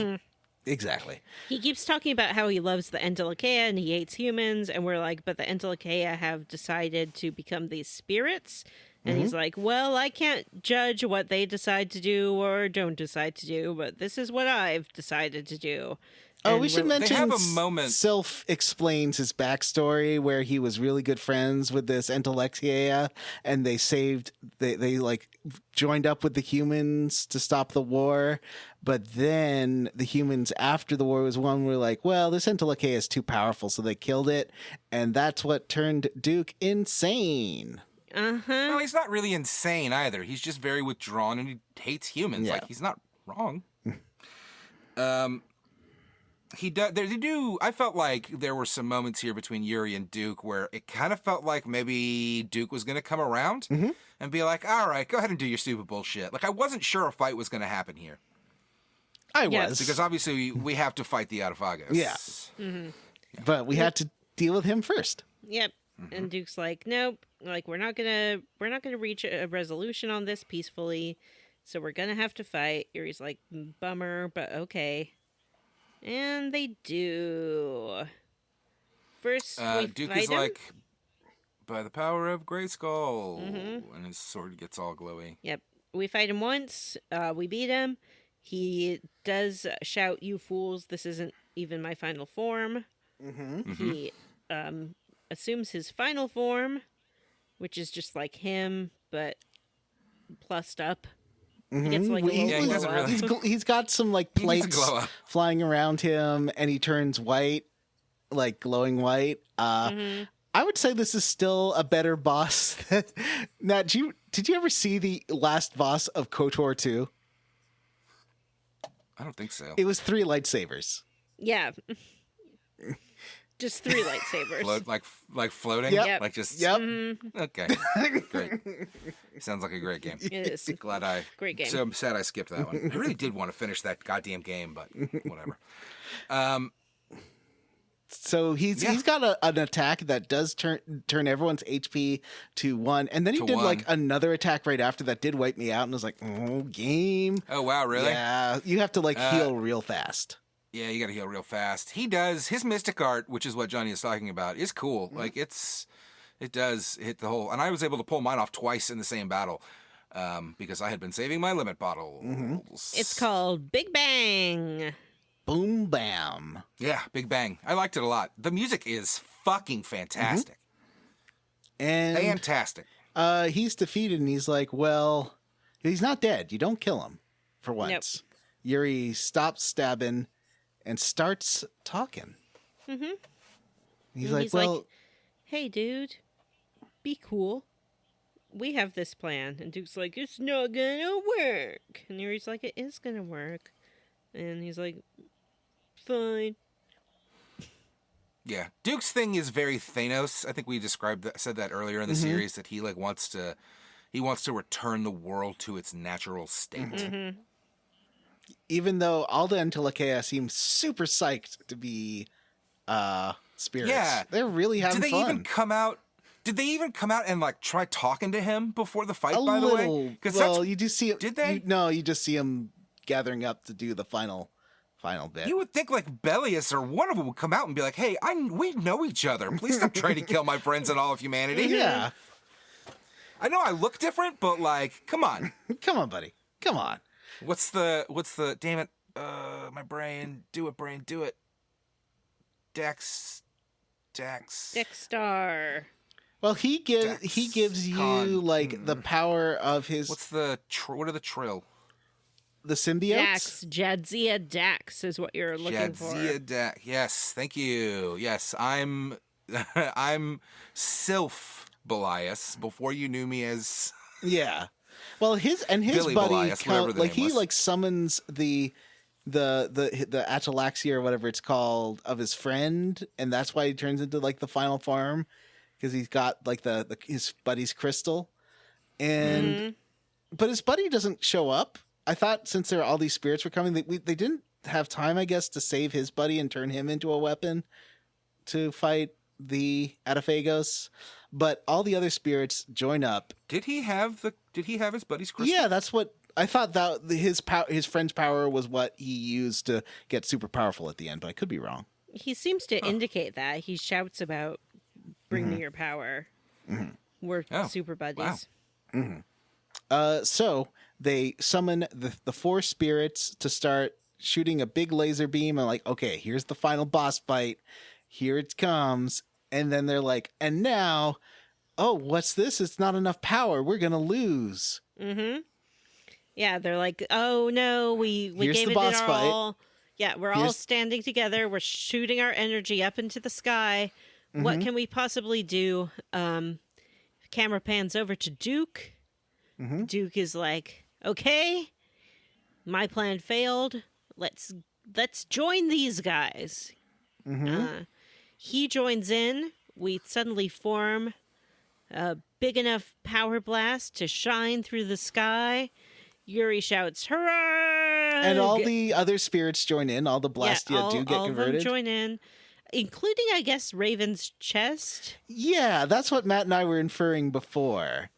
Yeah, how's Raven still alive? How I mean, it would have been kind of nice if he died here. Yeah. And like, look, it would have been really funny if his thing stopped and he just kind of looked around and was like, well, and they were all like, oh shit, we forgot. And he's Yeah, died. well, it would have made like a more interesting tension if, like, during the thing, Raven's like, but if all the Blastia go away, I'm gonna die. You know? Yeah, maybe he like suddenly remembers it as all the Blastia goes away and like He's looks like, at his chest. oh, Is wait like, a minute. oh. Wah, wah. But then Raven wasn't that interested in being alive anyway, so maybe it wouldn't have been that interesting. Who Yeah. knows? He is a zombie who owes his life to a guild run by a 12-year-old. So Final boss fight time. yeah, final boss fight time. Yuri shouts, "Hurrah!" He like swipes his sword. That causes the energy that they've created to kind of become one big giant sword. It cuts through the Adafagos in the sky, and now game over. What? That's it. We kill it! We win. Oh. It works. We did Duke lends us his Oh. power as well, and we kill the Autophagos. And it dies. Yep, just dies in the cutscene. Game over. And I was surprised at how short this ending was. I kind of like, I know that I also wouldn't have hated like a weird final boss here. But I like the fact that it ends with you and Duke fighting and then just being like, listen, let's just be buds. And then you kill the monster and walk away holding hands. Yep. Yuri's like, see you around, Duke. Duke's like, okay, bye. Yep. Duke's like, I gotta hang out with some squirrels, I guess. Yep. Yeah. We roll credits. We see images This is of what all I of call our friends. A Wall-E ending. Yep. It's like, we're going down to the ground. Here's some Oh, pictures that awful of song! our No, friends. I don't mean the song, because that Peter Gabriel song was very bad.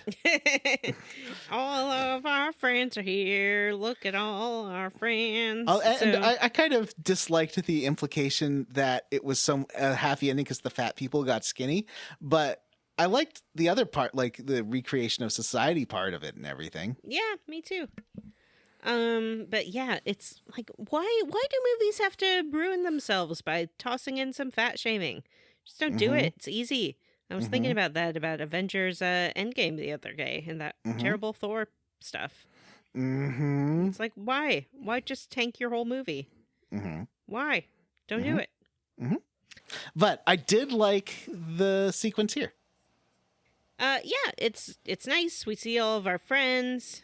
They have like they're all doing different things.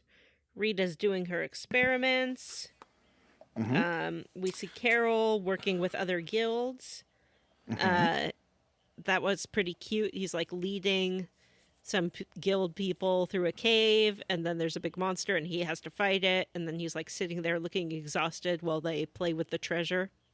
Aw, little buddy. Yeah, he's like, ugh. What else are people doing?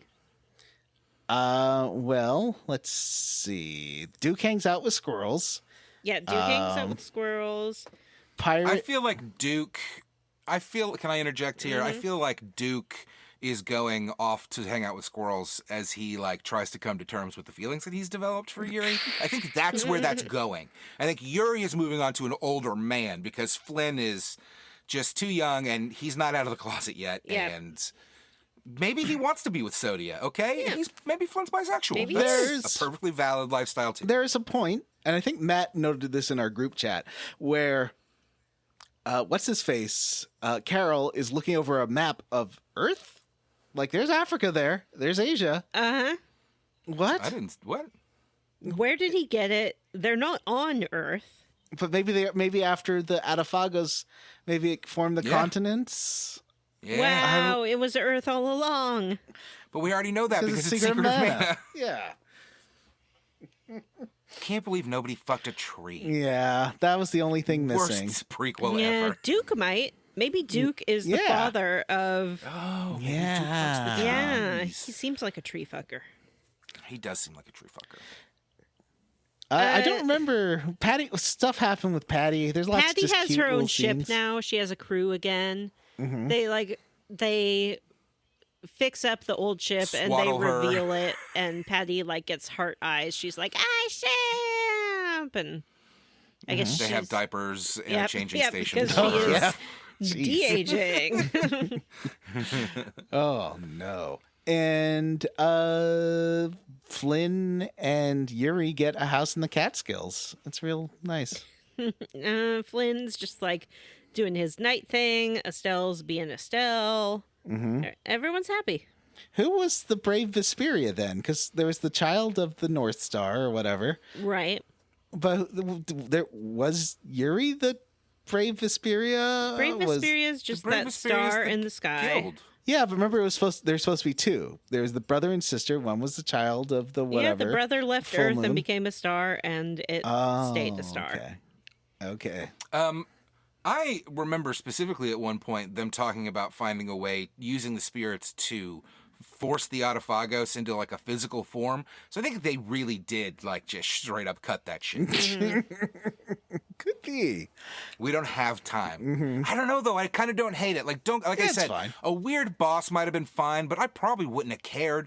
And honestly, I kind of liked this ending. This is kind of the nicest ending to one of these games. I liked it. I liked that because we already had the guy who his plan didn't work and he went nuts and he's like, I guess everyone will just die. And That's usually Duke- what happens. Yeah, and Duke isn't that guy. Duke is like, yeah, my plan didn't work. Sucks.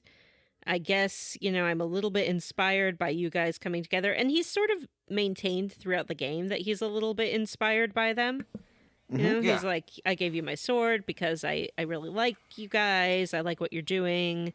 I'm sad that we didn't have more time to spend together, but this is what I've decided to do. And Yuri's like, okay, well, this is what we've decided to do, and we decide to stop you. And he's like, okay, let's fight.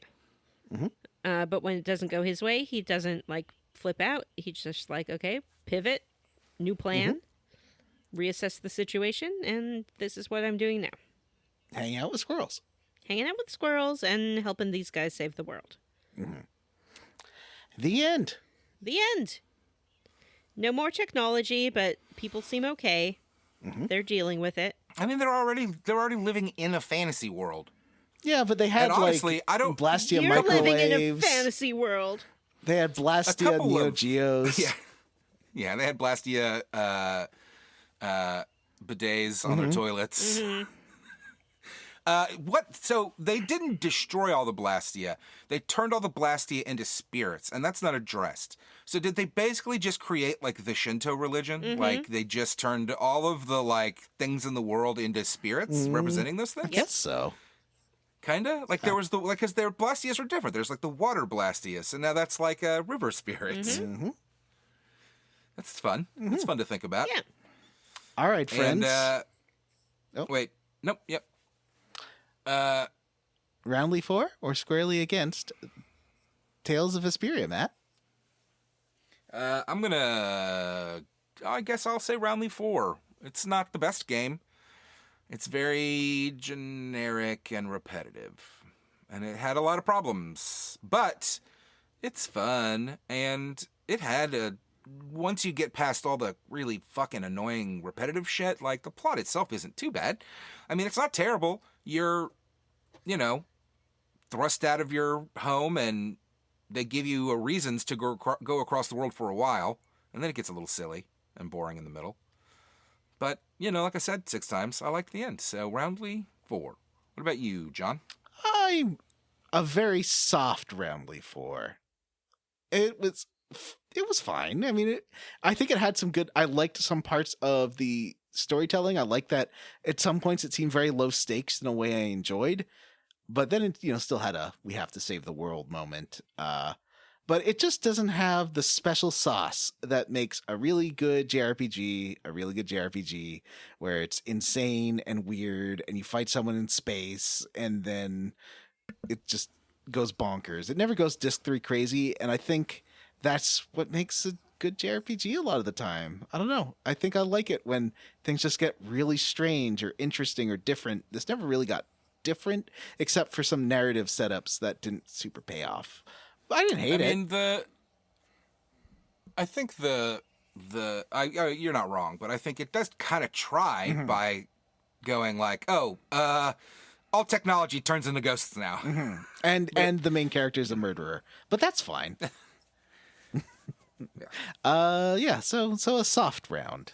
Soft and round. Yeah, he's got good characters. Yeah. Yuri being a murderer lended him a lot of, I don't know. What about Vanessa? What's Vanessa have to roundly or squarely? I am also soft and round. It was okay. I think perhaps our format did not lend itself to this game in some ways. By which I mean it got really tedious to play. If we had been playing it for funds on our own, we could have taken more time with it, perhaps. I did back. that. I never came back to it when I played it on my own. I think I played like the first 5 hours. So maybe I'm being a little too generous. Yeah, it just, it's also, we play these old games, and part of their selling point was like, you'll get 80 hours of gameplay out of this game. And that was a good thing because we wanted value for our money. These days, people don't want that as much. We have so many more games available, and we want to get it over with. It's not a bad game. It was a chore by the end. It's funny because for me, the part where I felt like it was a chore was more the middle of the game. The end, I kind of breezed through with like, yeah, all right, Patty's I freed and fucking we're collecting ghosts now and whatever. That unfinished weird last bit of the game is so strange just because it feels like there's a lot more game they had left and you just pile through it. But, we talked about it already. It's fine. We should reach out on Twitter to the writers of this game and and be like, what's the deal? Done better. Yeah, you could have done a better job, people. They'll love hearing it doesn't that. really even make sense because we're playing the remastered version where they went back and added a bunch of content, but they didn't go, let's add that final boss back in. Hey, friends, so maybe you were I just wrong. saw Maybe this Benjamin Button movie, and I thought it was amazing. How about we add that to this game? All right. We got an email this week, didn't we? Ooh. Did we? Let's see. Someone messaged Jim and asked if he's roundly for or squarely against this game. Well, I read this email. Brian Davis, the Sodia scene. Where should I message him? I don't know. How do you usually talk to Jim? I don't know. I don't think I have his new phone number. I'll send him a message, I guess. Let's see. The Sodia scene. Hey, all, says Brian Davis. I want to write in about the Sodia scene at the end of the last chunker. I always felt like this scene was not just cool, but really important due to its relation to one of the major themes of the game. Much of the game ruminates on the concept of lawful good versus chaotic good, with Yuri representing chaotic good and Flynn representing lawful good. Having Sodia, who up until now has been lawful good to the core, do what she did, parallels Yuri's arc in an interesting manner. For the entire game, Sodia has been watching Yuri, a known criminal, seemingly get away with crime after crime, while creating trouble for the one she cares about, i.e. Flynn. We have seen Yuri over the course of the game thus far reach a point where he determined the law could not solve problems. It needs to, so he serves the justice himself. At this moment, Sodia reaches the same point. Well, we, the player, know Yuri is different than Ragu and Kamor. From Sodia's perspective, Yuri is a known murderer who uses his connection with people of import to get away with his crimes. And from her perspective, in that regards, is he really all that different? Brian thinks this is cool. I agree. Apologizes for the long email. Oh, no. We like a long No need to email. apologize. We enjoyed it. Yeah, and I think it's Yes. some food for thought.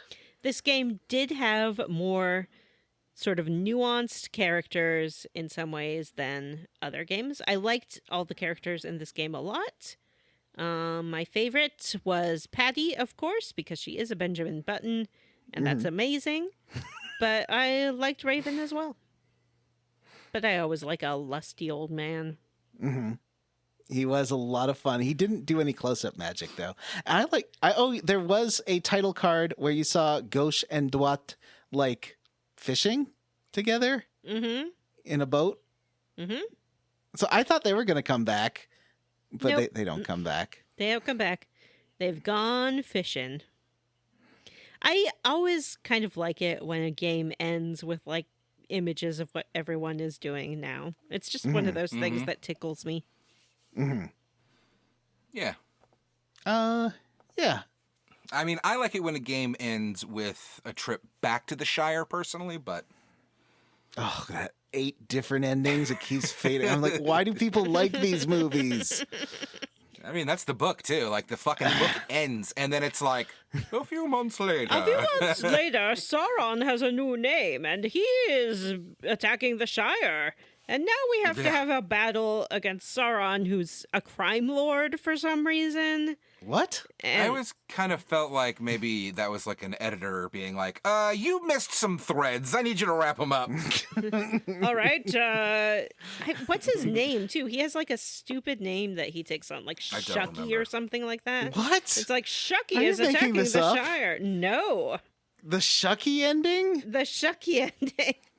Okay, it's Wow. not Shucky, but yes, It's not Sauron, it's Saruman, right? yeah, Saruman. Oh, okay. That Has- makes a bit more sense. Saruman has become a crime lord. He's terrorizing the Shire, and then they have to have a battle for the Shire. Sharky. Sharky, What? that's his name. His name is Yep. Sharky. What? I can see why they cut this from the movie, You but should what? read the books. They're terrible. No, they're not. They're excellent.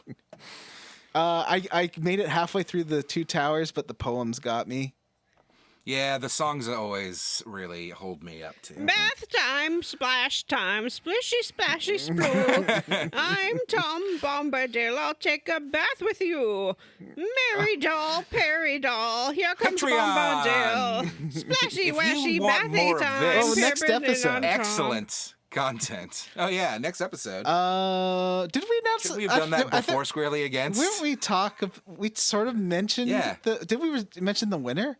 We I talked think about so. it. I don't know. I think that we talked about it and then got Yeah. fucking totally off track. That's great. That's so good. I'm sorry, listeners. The winner of the Patreon poll that we were going to talk about. This is almost as good as our episode on. I'm certain we did, because we told Vanessa she had to play Metal Gear Solid 1. We talked about it. Okay. Metal Gear Solid 1. You can play it on your PS1, your PS2 if you have a PS2, your PS3 as a PS1 Classic. You can play it on your PS1 Classic.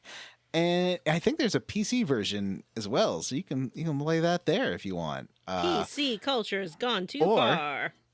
A GameCube. If you have a GameCube and a like $200 copy of Twin Snakes, for some reason this game is super rare. You can play it on GameCube as well, or Dolphin. But don't tell Vanessa because she's a narc. I'm a narc. Sharky. So play until you blow up. Spoiler alert: the Hind D, which is a helicopter. You'll know it's the Hind D because they say Hind D about 18,000 times. This game is amazing. I'm so excited that we're playing it. Thank you, Patreons, It is a good for game. choosing my choice. I did want to play it this year, so I can't be that mad about it. I'm not mad about it I at bought that all. PlayStation Classic. What? What? Are you all right, buddy? We have a Patreon. We do have a Patreon. Get your Patreon on our Patreon. Go to patreon.com/squarerootspodcast and sign up for the coolest Patreon around. We have 2 tiers, a $3 level, and a $5 level. For $3, you get all of our sweet monthly bonus episodes. And for $5, you get to vote on upcoming games. Next year is going to be 2022, the year of chosen by you. Except for for Dragon January. Age 2. No, we're going to do a vote for that, which is all the answers are going to be Dragon Age. We are not doing that because I think all our patrons would, for good reason, leave. Yep. Okay. Well, we're playing Dragon Age 2 next, but after that, we'll be doing votes all year long. So come join us for that fun thing that we're doing. And Dragon Age 2, I think, a secretly good game. So I'm looking for. It's my maybe I really like Inquisition as well. So, but it is one of my favorite Dragon Age games. One of my top two. Secret? That's the one I haven't played, so. It's the I'm one that going to got play it. panned. People hated it when it came out. I'm going to play it on PC so I can use the power of Andraste. Ooh. Ooh. I'm gonna play it on PC because I have it on PC and I've never played it on PC. I'm going to play it on Xbox Game Pass because I'm lazy. Mm-hmm. All right. All right. What's next? Next? Send us an email. Ah. You know our email address. It's squarerootspodcast@gmail.com. Or come see us on Facebook. We have a group for Facebook, the Square Roots Podcast group for smart, cool, very attractive people. And you can also tweet at us at Square Roots Pod. You can also tweet at Vanessa and be like, "Hey, Vanessa, what's the link to our Discord?" And Vanessa will be like, "What's a Discord?" I know what a Discord is, and I even go on there sometimes. What? Really? That's not true. Okay, it is true. Sometimes I go on Discord. Do I go on our Discord? No. Oh, okay. Wow. But you can get the link from Vanessa. occasionally, and it's like talking about video games. I don't want to do that. Come on. So tweet at Vanessa and be like, "Vanessa, send me a link to Discord." And Vanessa will be like, "Yes, but I won't put it over the public channel or else we'll get bots in there. I'm going to send it to you in a DM." Oh, okay. Yeah. Just so you know. Also, you can rate and review us. Do a written review on iTunes. It'll be great. I miss doing my iTunes review thing where I made a fun fact about you or whatever. I can't remember what I did, but it was fun. Nothing's stopping you. You leveled people up. Right, that's right. That's what I used to do. But nobody ever did it. Yeah. So Nobody got ever really did it, so we embarrassing gave to it keep up. suggesting it. But it does help us. We do have you do have somebody that you should level up, right? No. Didn't we Oh, get a review? yes. He called us kids. He said He we were did. kids. We're It's a bunch so of kids sweet. with Lefty views. lefty politics. Yeah. What did he said something really weird that really like stuck out to me, like left bog politics. Yeah. Bog standard lefty politics. Bog standard. What does that even standard. fucking mean? But he said It's that like in every one of his reviews, too. Yeah, 'Cause he he's has any. going Where around he looking complained for about lefty leftist podcasts. politics. Yeah. You know what? I think we're gonna be okay with that, you bud. Yep. Anyway, what? Spotify? Rate, review, and subscribe? Yeah, we're on Spotify, too. Well, Vanessa, if you're on Spotify and you're like, "Where's the rest of our episodes?" Where can they find them? Oh, anywhere. On the RSS feed, at squareroots.libsyn.com, other places where you listen to podcasts. They're out there. You can also rate us on Ghana. I should mention that. Yes, you're legally obligated to mention that. Yes, if we want to be on Ghana, we got to mention Ghana. So, with that said, one thing we like to do to like acknowledge that we have Patreons is to thank some of our Patreons. I did put Jim on this list because I didn't know he wasn't showing up. So Looks like you're gonna have to do gems. I'll do Jim's. What's Brian your punishment Pitt. for putting Jim on the list? Zachary Train. Dovahkiin's Discount Dragon Barn. Joshua W. Broxson. Andy Best. Congratulations, Josh and Julio. Oh, they got Jonas married. Kramer. They did get gay married. Or just regular married. Whatever you want to call it. Chris Gay Ryan. marriage is regular now. Deal with it. Jesse's Mom's Pizza. You remember that? Jessie and her pizza. Teen Wolf Hat. Teen Wolf Hat. CharityWater.org. Cameron Shoei. Nat Newland. Tracy. The RPG Luminary. Hexagon. Andy. And Kristen Nimgram. I would like to thank Dylan Rowe, Ward Childress, Stu Skeel, Ian Frederick, Hudson Roth. I'm Commander Squall, and this is my favorite store on the garden. Rubber Bear, Tracy the Borg Queen, Soy Soda Pop, A Big Ol' Fruitcake, Chad Wilson, Vanessa's Renegade Cheese Plate, Lex Averial, Adam Zimmerman, Christopher Thompson, no pithy profile name this week, I am on a break, Grey Code, and Jameson. Me also have some thankins. I would like to thank Metal Gear Solid 1 in 2021. It's happening. Andy Smith, Robert T, Magpie Juju, Kita Renee, Prince Sifuentes wants to make the world smooth.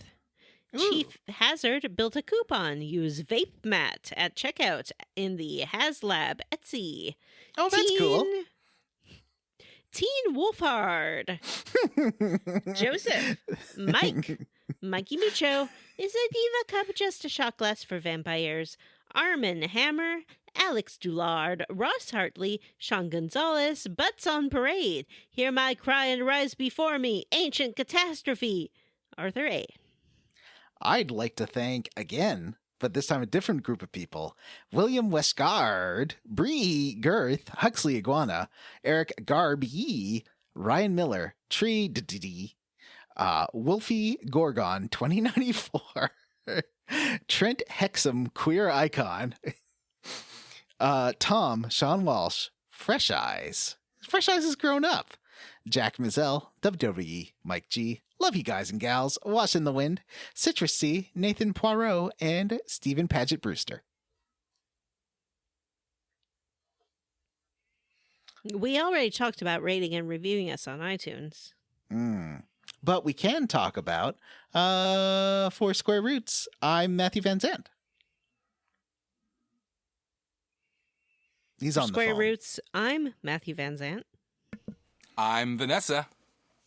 And I'm Matthew Van Zandt. Yep. What the fuck? And Jim didn't respond to our messages about whether or not Jim's he's here too. squarely against this game. So we're just going to say... Yeah, he didn't respond. This is Jim's favorite game ever, and he highly recommends it. Oh. Yeah. John is neutrally triangular. Exactly. Ooh, I like that. Yeah, I'm neutrally triangular on this game. Yeah. Yeah. Wow. Too late. Oh. Way too late. Oh. You're already in the books. Bye. Bye. Soft and round. Bye.